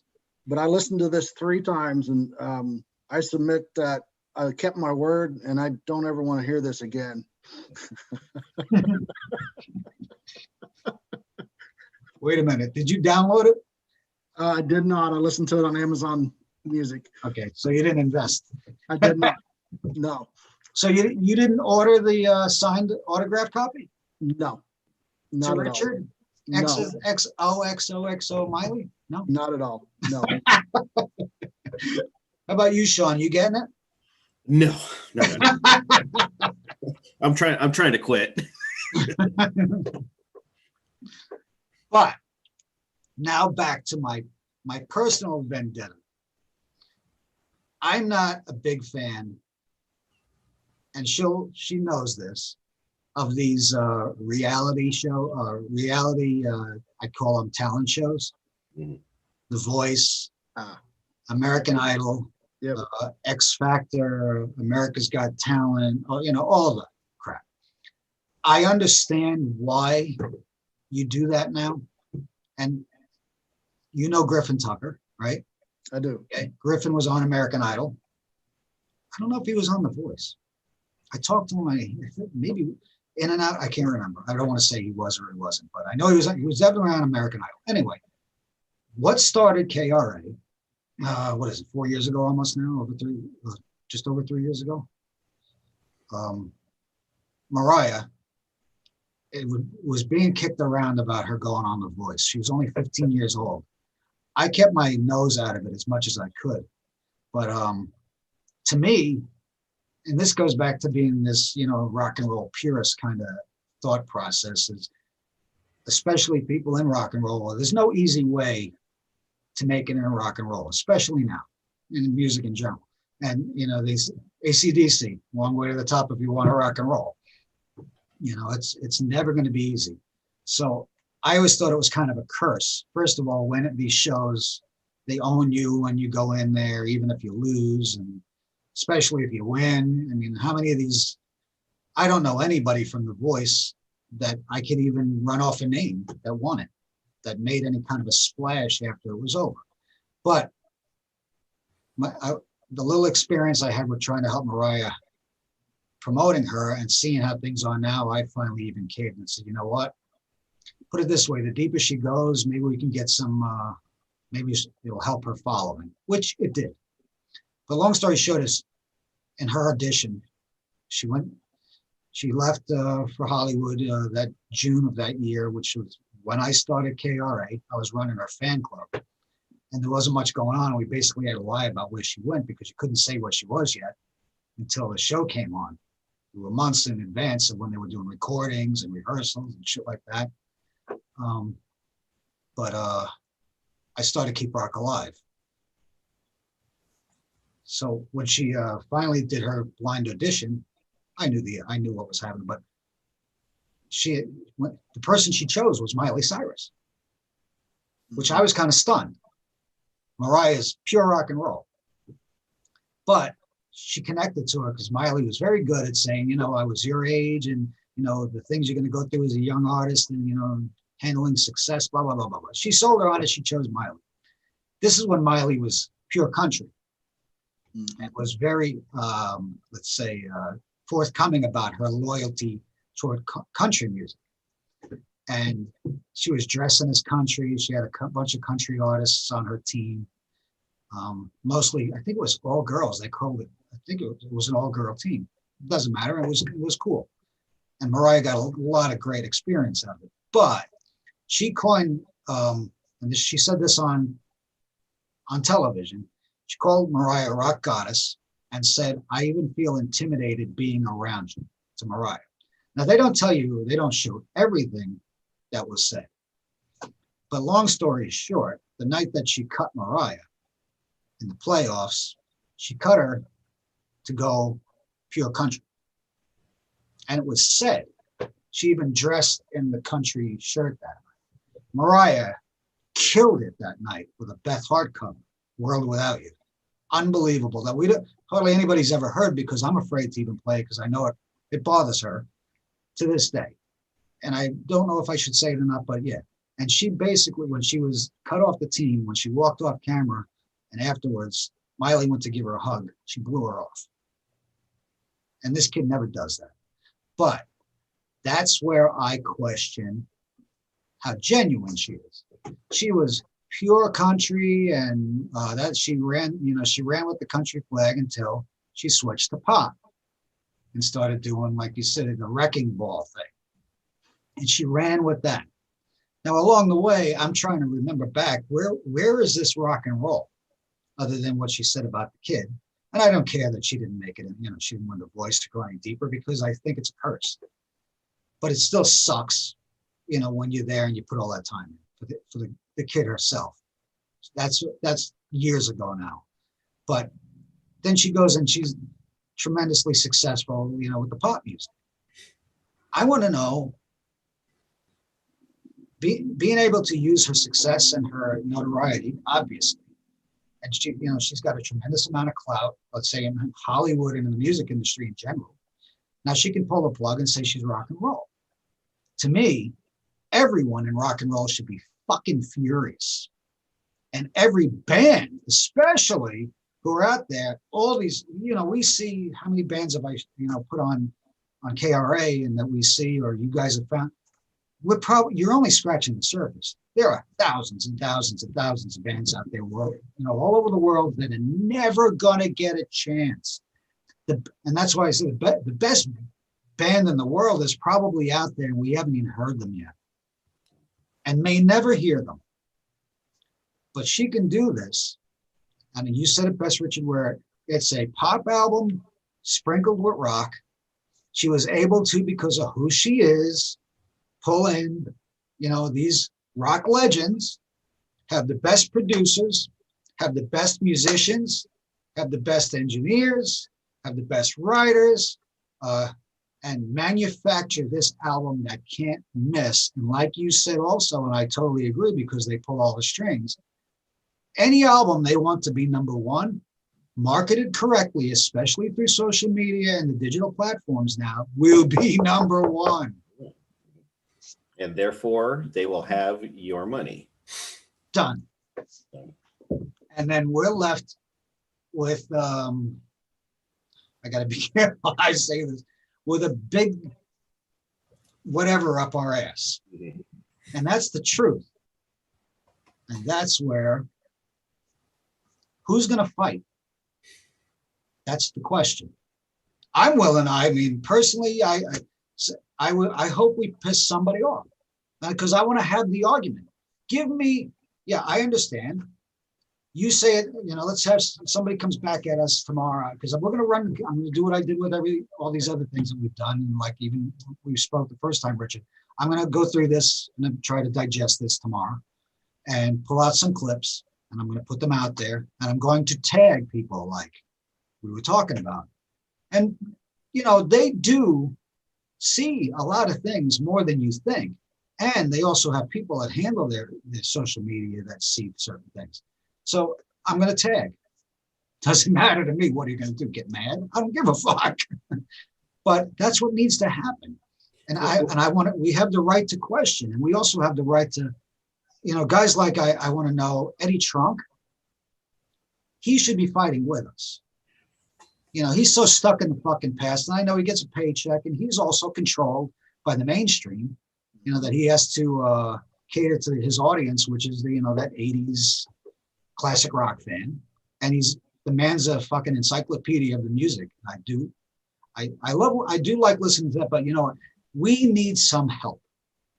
And if there are people out there that say they love rock and roll and they want to see it continue, this is the first time I'm really questioning, what does the future hold? And there's a lot of people, and you meet them here, and Kaz from the Heavy Rock Show, and the people that we talk to overseas, they are genuine, and they love today's music, and they do everything. The people from Emerging Rock, they've invested, their time, which is free, and are creating like I called it with Kaz, which is a brand. And they've given a medium for almost every facet, from a printed magazine, to a rock station for new music, to podcasts, live streams kind of like this, but way better production wise. They do it very professionally, and they're all volunteers. And when you pay them, it's just to keep, to pay the bills. So whatever but there are people out there that even they can't do it on their own, because I was blown away by the gentleman who runs Emerging Rock, thanking Keep Rock Alive and Kaz for mentioning them in the interview last week. And I'm like, they said they were so humbled and taken aback by somebody on this side from New York City and New York noticing them. And I'm like, well, you deserve it. Are you kidding me? I want to see more people over here notice you too. Don't be, I said, we're nobodies, but one little drop, and that could start something else. So we need help. Who's going to be the one that's famous enough to carry the torch? Exactly. And you touched on it earlier. New rock needs help, but I don't think there's anyone who's willing to stick, that's famous enough. Nope. Who can say, hey, guys, start listening too. I don't think there's anybody famous enough that's willing to stick their neck out there and advocate for the genre. Nope. And I think that's I think that's what you're trying to get a hold of. Nobody's advocating for the genre. And I think we The see music awards shows, yeah, you name it. Nobody wants to. It's like nobody wants to touch it anymore. Nope, we're done. We're out. I think we see a few famous artists helping a few younger bands, like producing them and stuff. I know Frank Hannon from Tesla has a couple that he's pushing. Like, was it Red Voodoo? Was that one of them? Like, it's all running together in my head. So I know there's a little bit of that on a smaller scale, but you're right. Somebody with enough clout to stand up and say, "Hey, go listen to this." There is nobody. No. And here's the other thing. Again, that's a double-edged sword. They're also trying to stay. They still want to earn a paycheck. Yeah, they want to stay relevant. Semi-relevant, I don't know, but they don't even stand a chance. No. And where were we going with this again? About someone back to, like you said, going to the Grammys, the award shows, the Super Bowl, and all this. Bottom line is, and this is what I try to explain to people, and I mean, they could disagree with me all they want, but the mainstream terrestrial radio is run by the big labels. Okay. All these award shows, like you said, and Billboard, it's really controlled by the mainstream. Yep. What are they pushing right now? Because anything you see on there, you don't see how many independent acts do you see on the Billboard charts? Well, get ready Because they don't make any money on the independent, meaning like these indie labels. I'll give you, Earache Records overseas, they've got some really decent fucking bands, and that's just them. I use them as an example because we do bounce things back and forth with them, but there's a lot of big, very respectable independent labels that can never stand a shot of cracking the Billboard chart in the U.S. They will snuff them right out. They make no money with them. But the bottom line is, and I keep saying, people say, "Oh, the music industry is destroying rock and roll, and the big labels and mainstream radio and blah blah blah." No, because the way it works is, again, when you put on the Grammys, they want people to watch, and that's it. They don't care who's watching. They just need people to watch. When you turn on the Super Bowl, they don't care about the people, the football fans. They don't care about the people watching the game. They care about the people that are going to watch the halftime show and the fucking commercials.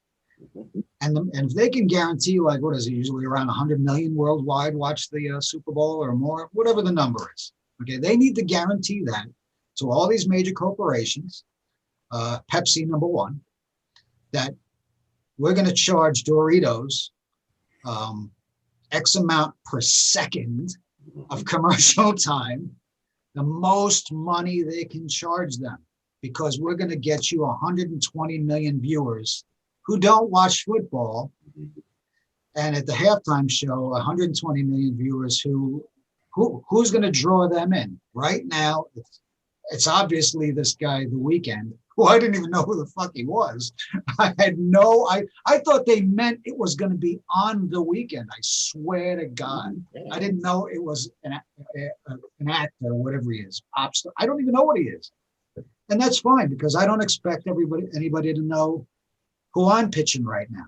But did I investigate them? And I did. And I said, no, I see what they're doing. That's going to be a worldwide earworm. And those people are going to watch the halftime show and not give a shit about the football game.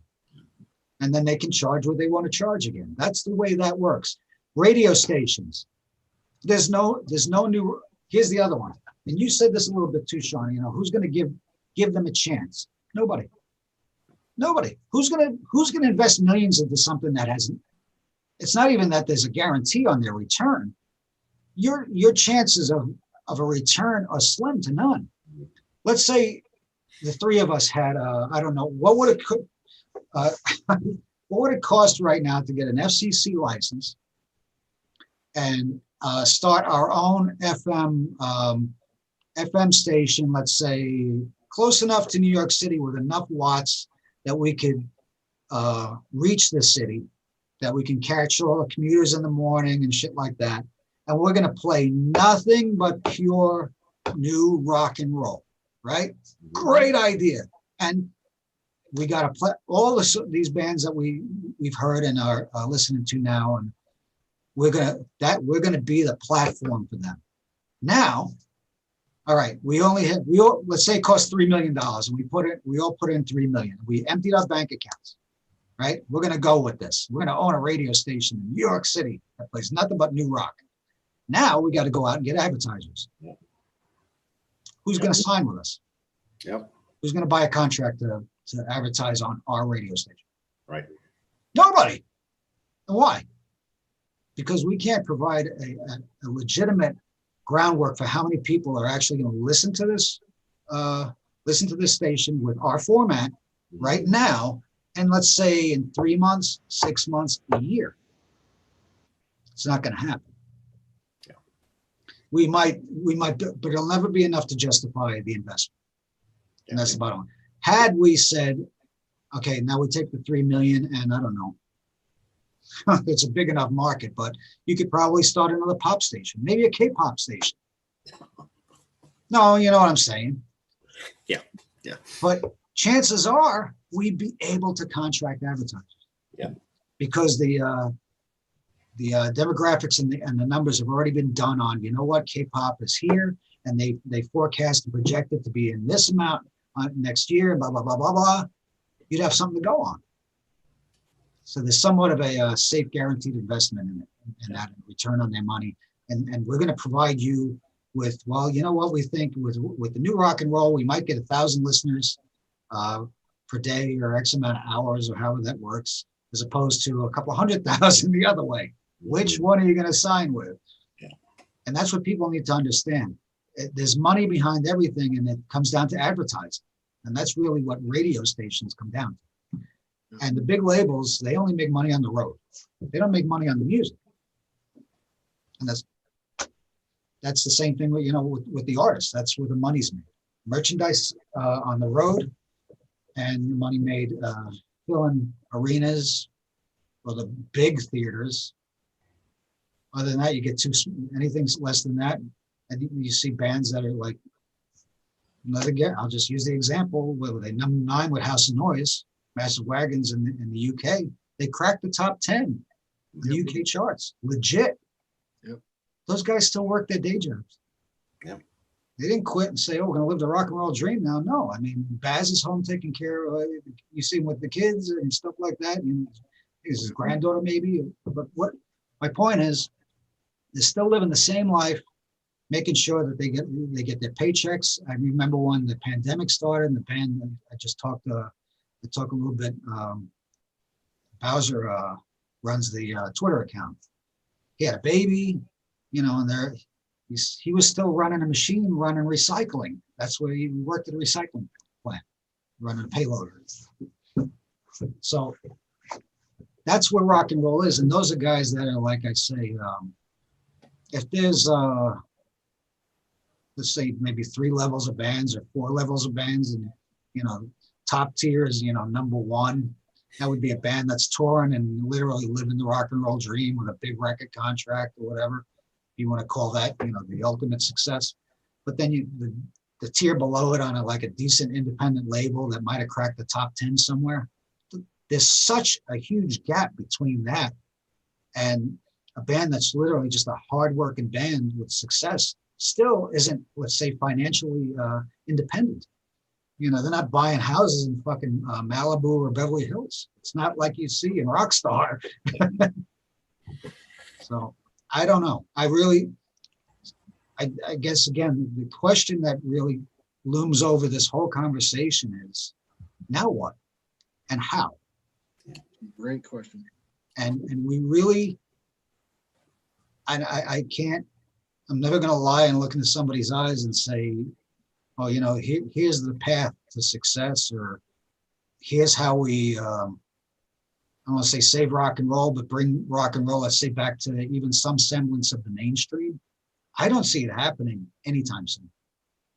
Honest to God. And that, people get upset if you say that, but you have to be, if you're not willing to confront the problem that's really in front of you, you're never going to solve the problem.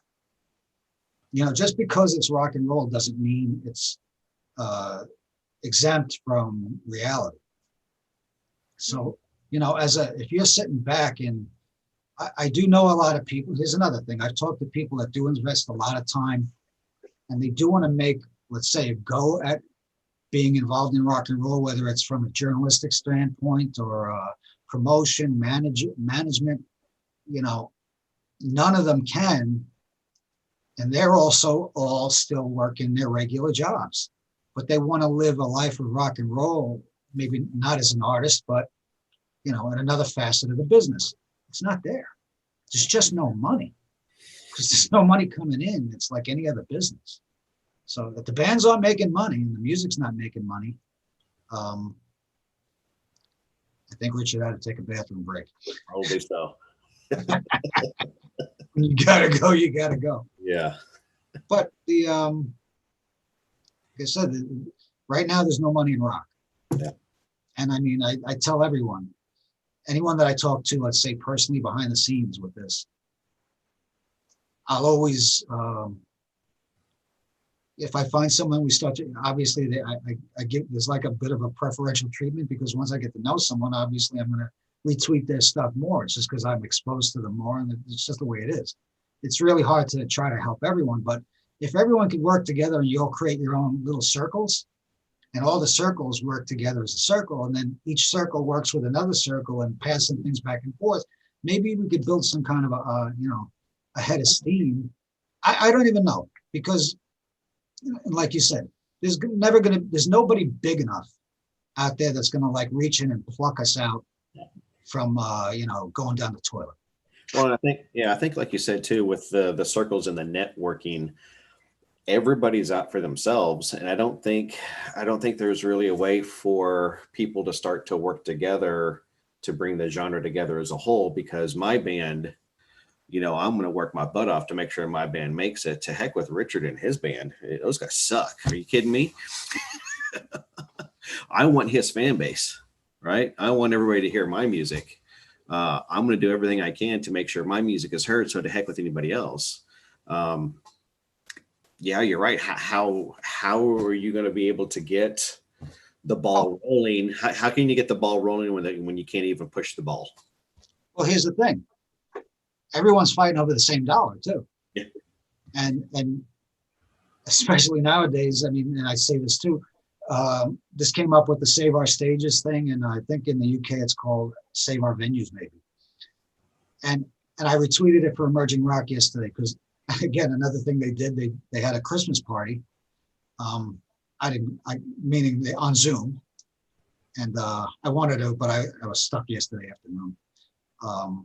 But whatever proceeds that, where they're passing the hat around was all going to the Save Our Venues. And that's awesome that they did, they did that. If it's $10 or if it was $10,000, that's more than, they had before they had it yesterday. But the thing is, and I say this a lot,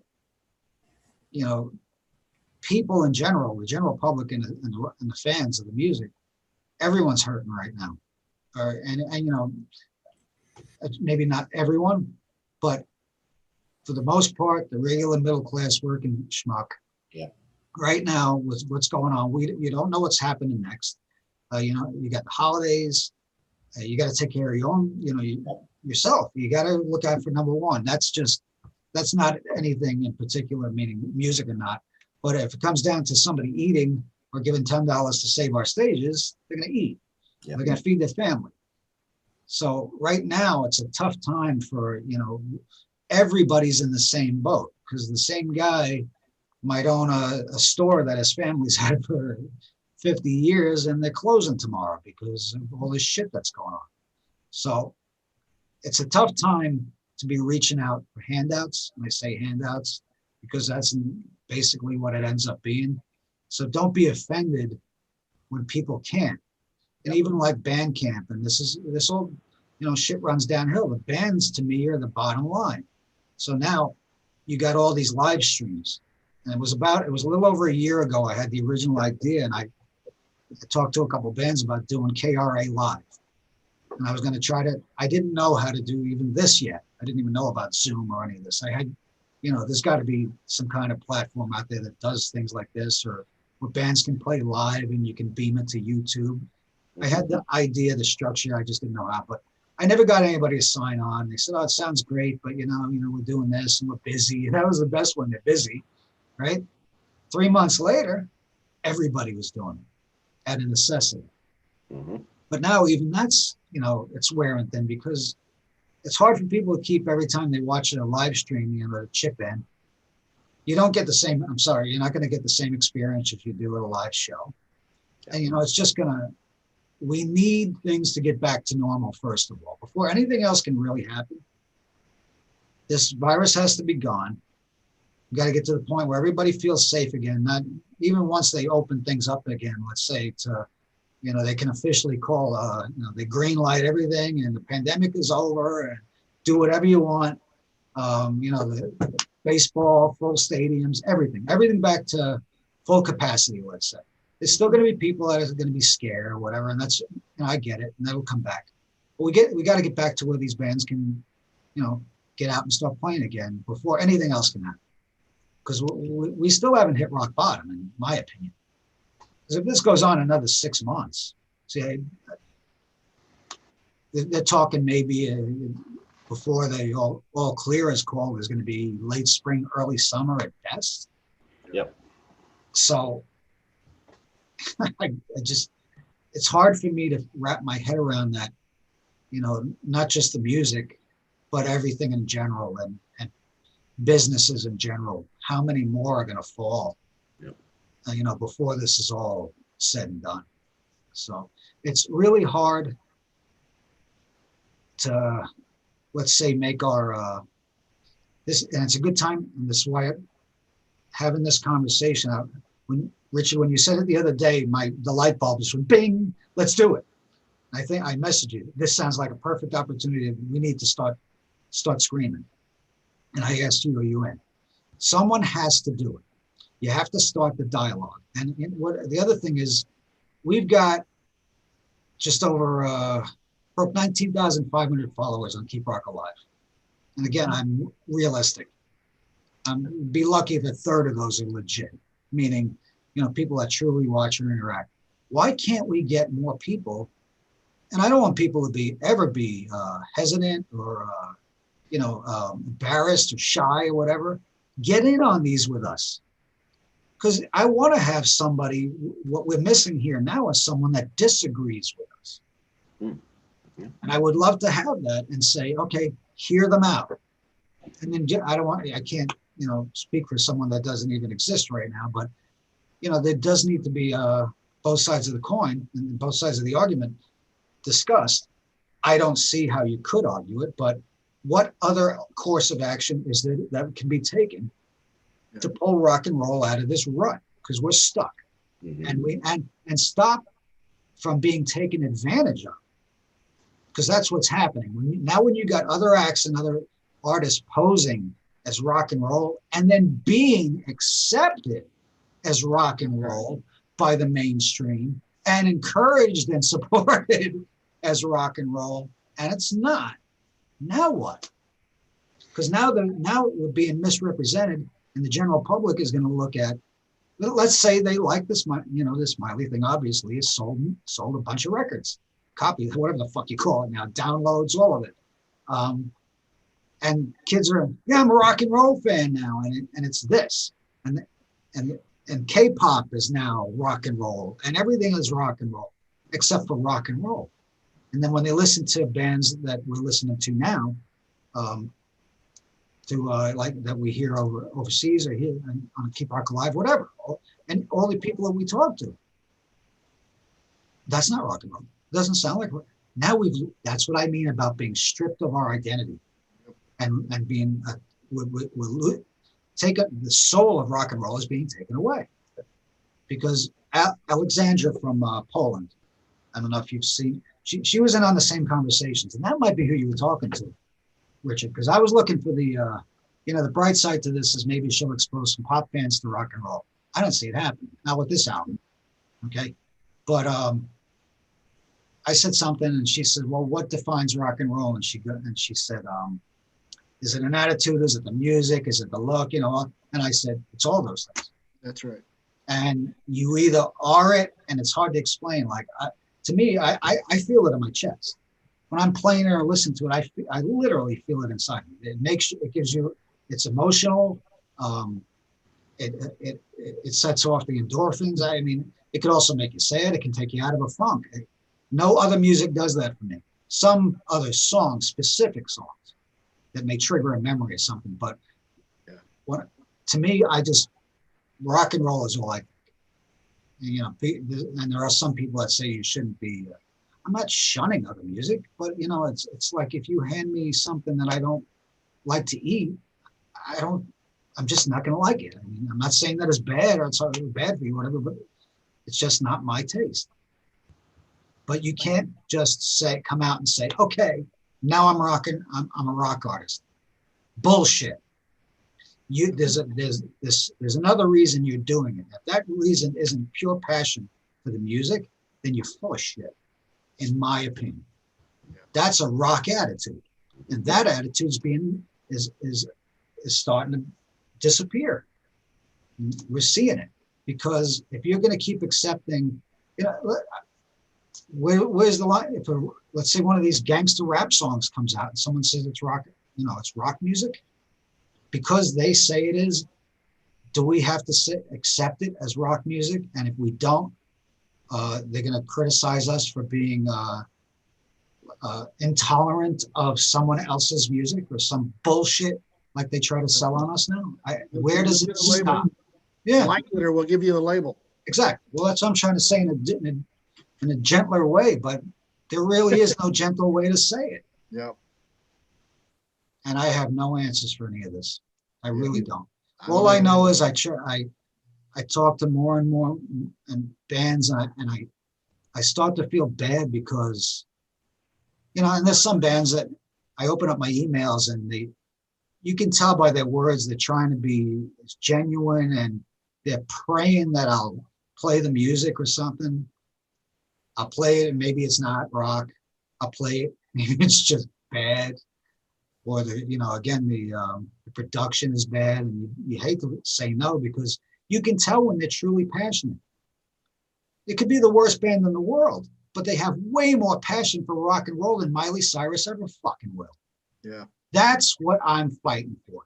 That band, the worst rock band on the planet, I will fight for, that are genuinely rock and roll, genuinely, passionately love the music, and they suck. Okay? Because I was in bands that suck too, so I play guitar, I suck.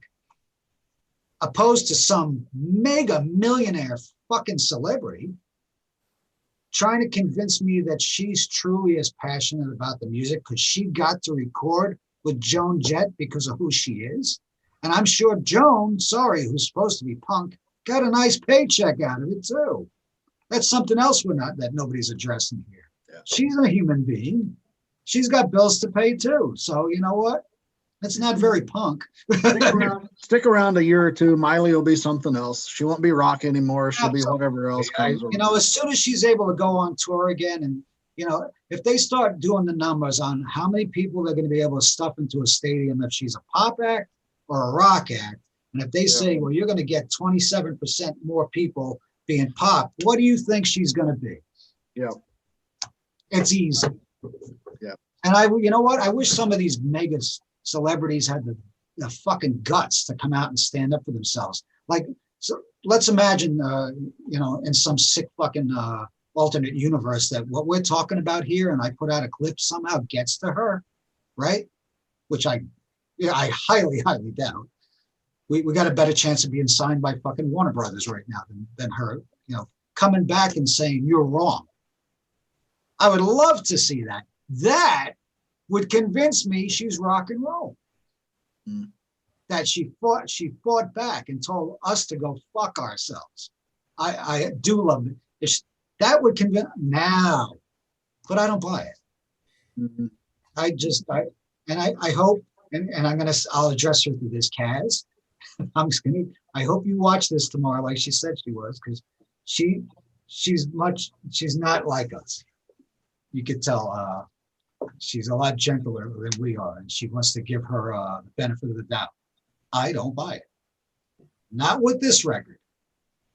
I'll leave it at that. But, you know, even coming back with The Easy Way Out again. Now, when you now start lining this up, she puts out this record that you said is like is maybe hints of rock smothered in pop. Okay, and makes it's number one. Now you're going to come out. You want to do a Metallica cover album, and it will hit number one. Yep. That's what's bullshit. Absolute bullshit. Yep. And it'll be number one. And it'll be popped out so badly you'll hardly recognize it. Even if I don't even think if the boys over there, I don't know who owns the music over there now. You know, the Metallica songs, because obviously they got to sign off on it, or depending, I guess, which record, because now it's Blackened Records is actually Hetfield, right? I'm not sure. I have no idea who owns the music. Yeah. Who knows what the way things work? But somebody's going to be making money no matter what and signing off on this. But if she comes back with a pure cover album of Metallica songs, again, I call bullshit. Hopefully, you know, it's true enough to the music that we could say, you know, okay, she did a decent job. Yeah. Well, again, it remains to be seen. I hope subjecting myself to 15 songs 3 times all the way through fulfills my word to you. And I think it was the Rock Fairy lady over in England was the other one on that comment. Yeah, it was okay. It was Rock Fairy. So I'll message her tomorrow and say you got to listen to it. You got to watch this one. I said I would. I did. And I mean, it's pop. It's good. I like Miley Cyrus, but it's pop. And that's there's no way I was making it. I'm not gonna lie. I did the 15 song skim, and I went and I wrote it out as long as I can. I go, yep. And I said, you know what? I'm not gonna bullshit myself. So you're pure self-torturist. So that was some kind of sadomasochistic music listening thing that you had going on. I wanted to be fair. I wanted to make sure I wasn't walking into it with preconceived biases, which I was, but I wanted to listen 3 times through just to make sure I wasn't speaking unfairly. But it's a good album. It's a really good pop album. And the song with Joan Jett is freaky, but it's freaky in a very good way. But it's not a rock and roll song. And so number 1 on the pop charts, awesome, all day long. That's great. Number 1 on the rock chart, that's absolute horseshit. And I'm sorry, but that's what it is. I call it insulting is what I call it. Yeah. And like you said, you know, the labels, you know, we I think we have the same idea in our minds, except we just look at it from a different perspective. I call it, again, we're being stripped of our identity. It's like it's inducting the Notorious B.I.G. into Rock and Roll Hall of Fame. It's inducting Whitney Houston into the fucking Rock and Roll Hall of Fame. And then they say, oh, well, you know, she listened to whatever when she was 6 years old.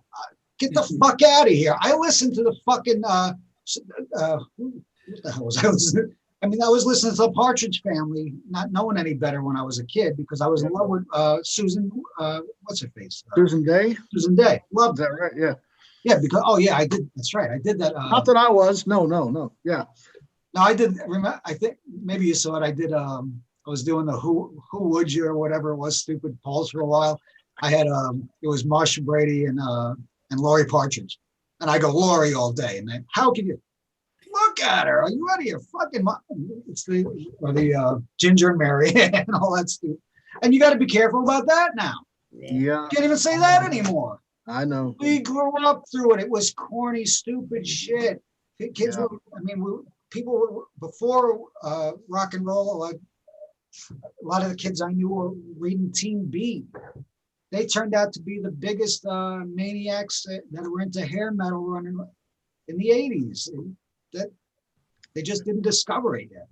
But I'm so tired. I see it like this, with not being me.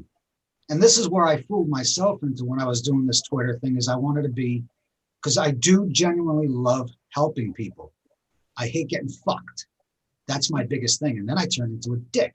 But that's when I say I got to start being more myself again. And, you know, it's just not the way I am.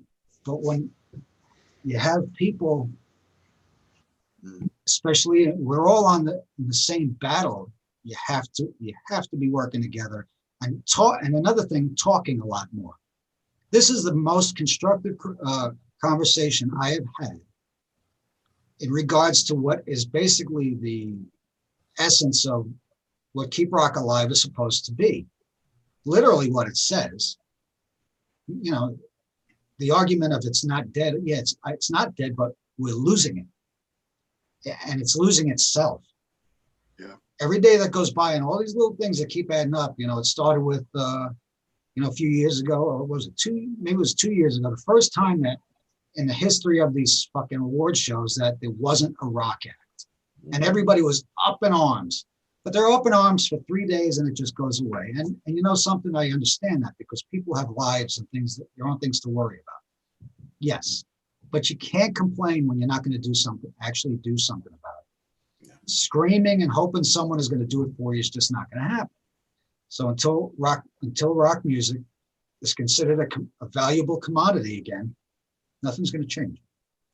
And the only way that happens is people are reaching out, seeking it, and actively involved meaning they're buying music and they're filling arenas.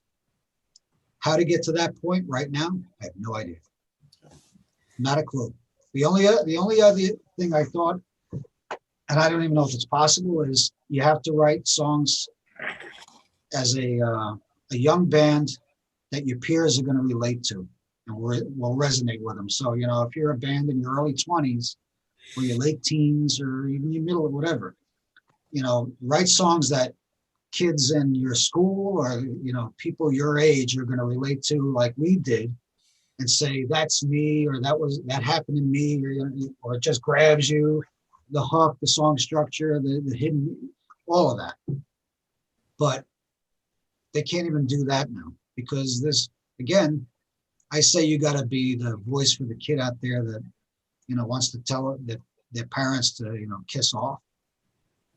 But, you know, if you do that now, you might be, I don't know, scorned, condemned, labeled, like you say, or if you want to tell. Yeah, it's so ironic that we have this societal trend to strip away all labels and make everybody the same. Until somebody says or does something that doesn't conform with that, then the first thing we do is slap a label on them. And it's a red label. Yeah, and that is just the stupidest, most illogical thing going on out there today. But it's every day. Yep. I know Sean sees it every single day, right?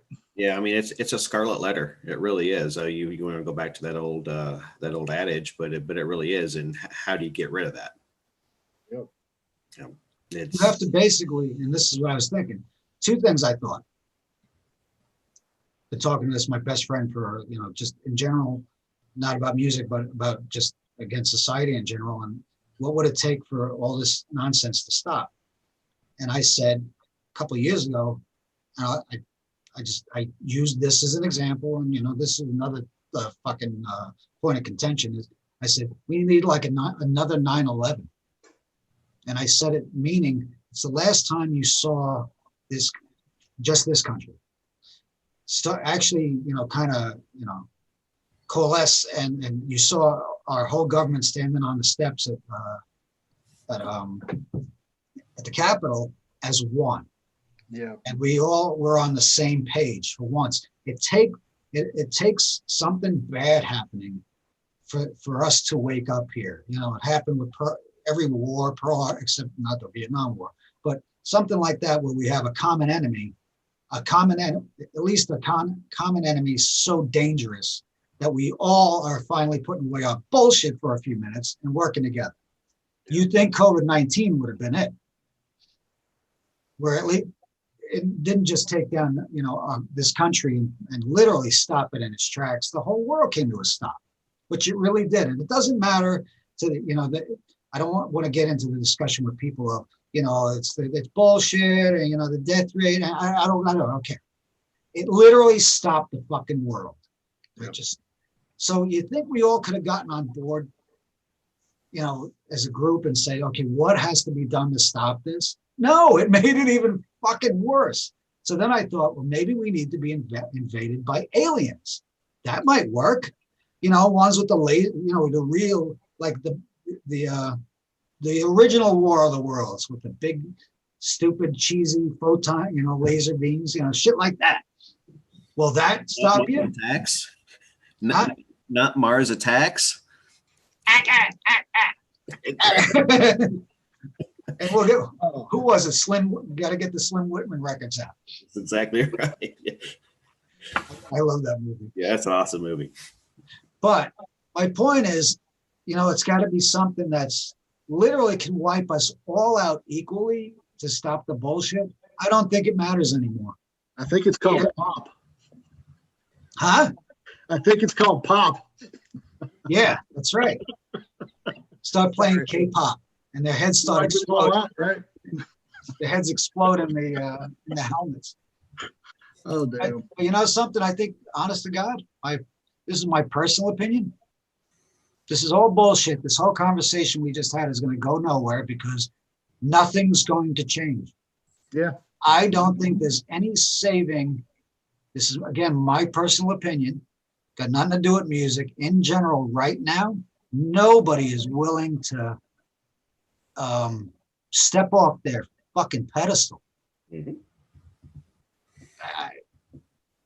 I mean, we could use so many points of what we saw happening this year. I never imagined seeing what's happened.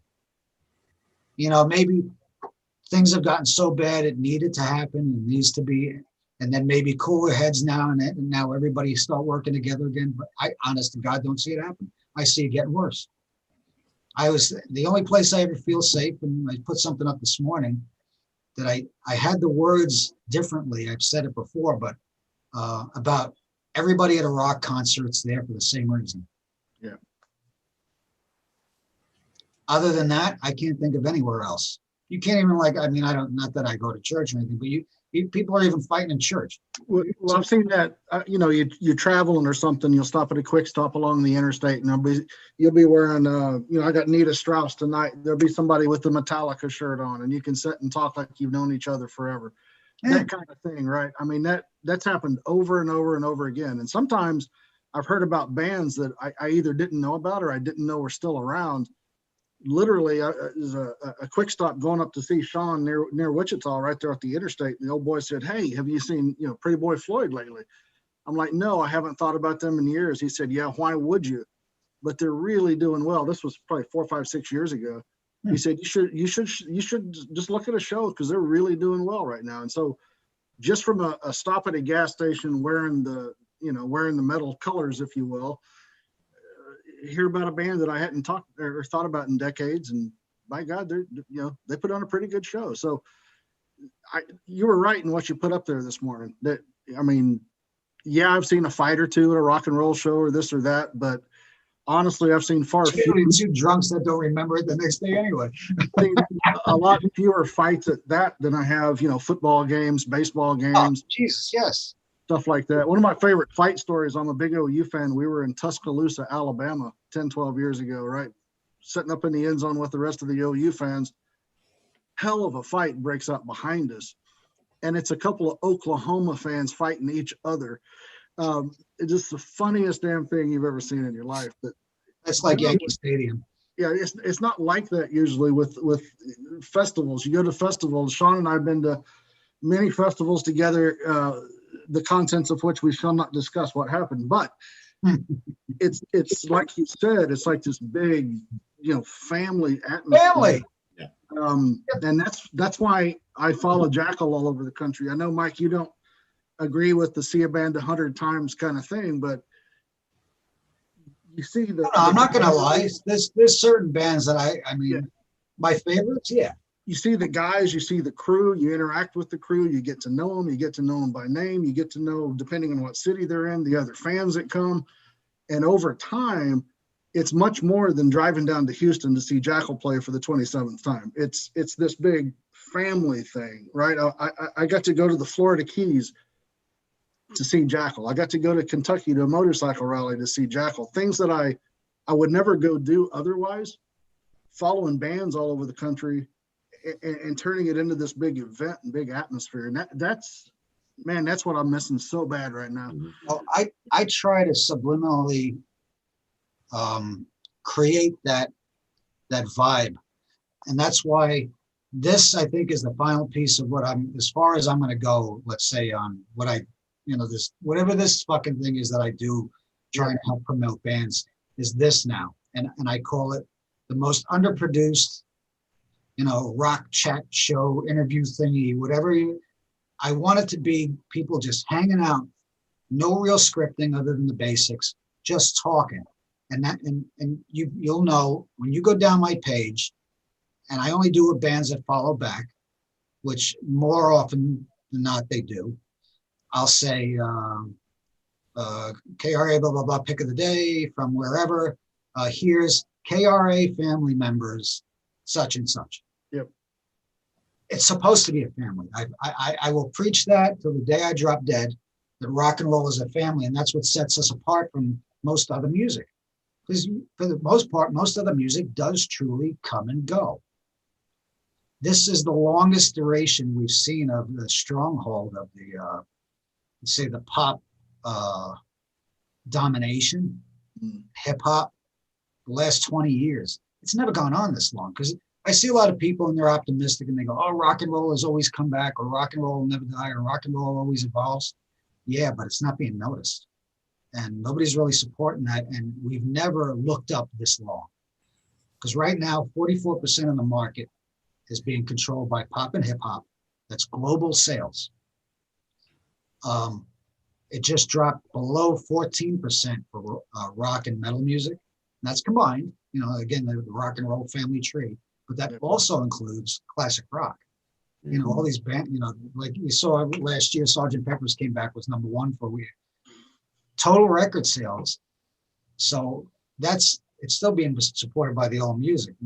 And then you get, and this is when I just can't stand people, and I'll be honest and I'll say it. It's never going to be as good as the old music. It's never going to be the same as the old music. It's not supposed to be.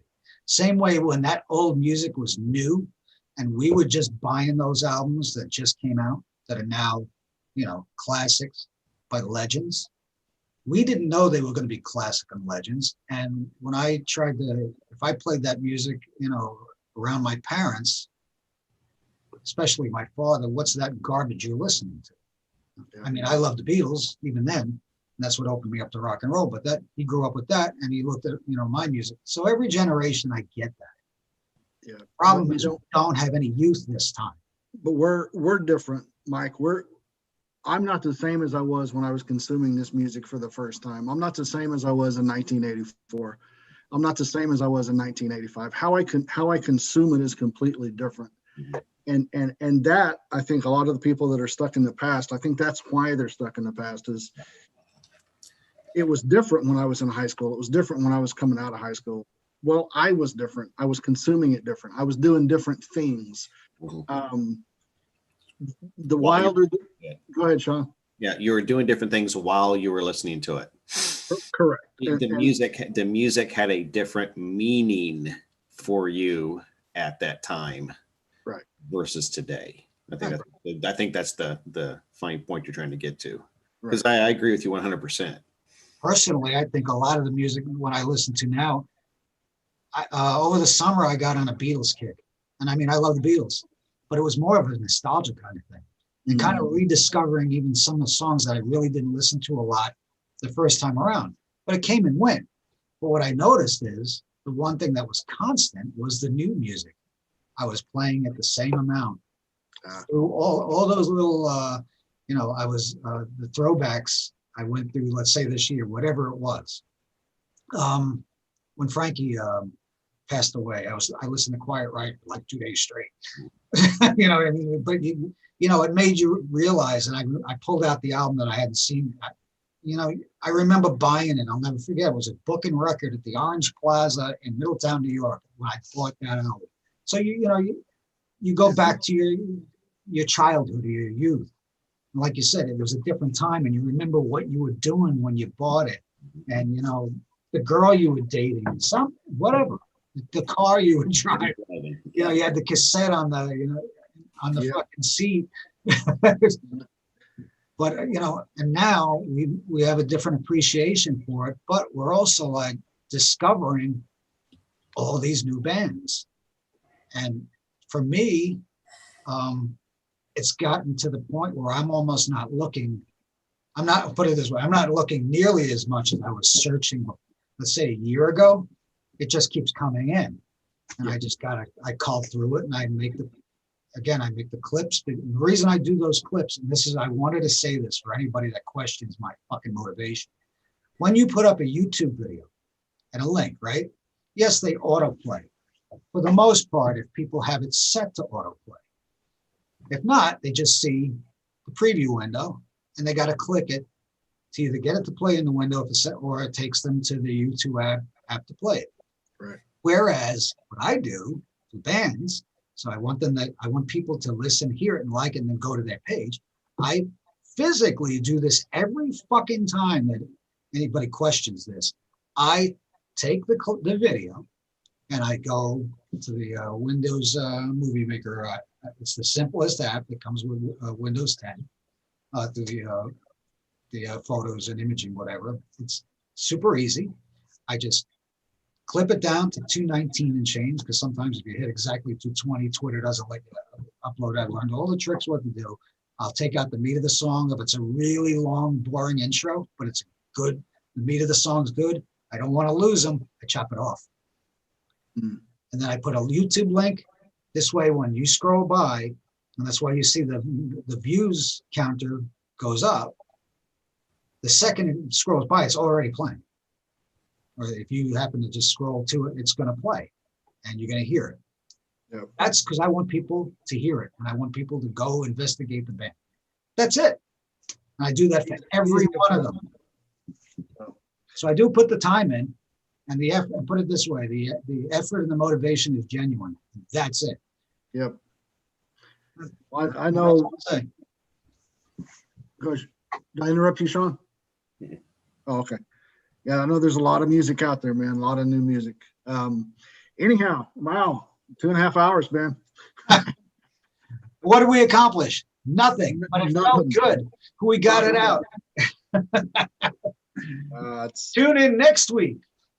Yeah, no, but I mean, I'll keep listening. I'll keep buying what I can. Album here or there, T-shirt here or there. I mentioned last time I used to only buy shirts if I'd seen the band live, and then this day and age, and with COVID, I realized I can't do that anymore. So I started buying a few new shirts, and quite honestly, how do I say this? Isolation has gotten me fatter than I was before, so a lot of my shirts don't fit anymore. So I went through some of my shirts and boxed them up and got me a few new shirts. Just to get through it. Sean's laughing at me. Notice I didn't say I threw them away. I said I boxed them up. Yeah. So that I could pull them back out of the box later. And there's going to be a sale, the big guy sale, lightly worn. But yeah. So anyway. Well, like I said, I'm going to go. I'll go through this stuff tomorrow, next day, whatever. Pull out some. We're going to have some fun with this. I hope we piss people off enough that they fire back, meaning in a good way, constructively. Yep. And the worst that could happen is nothing. That's true. That's all I got out. All right. Thank you so much. But I appreciate it. It was fun again. Yeah, thanks for having Sean, me. thanks I for having appreciate me. it. Yep. Yes. Nice meeting you, Sean. Yeah, Good to see you, absolutely. Sean. See you, Richard. You got it, guys. Be good. You too.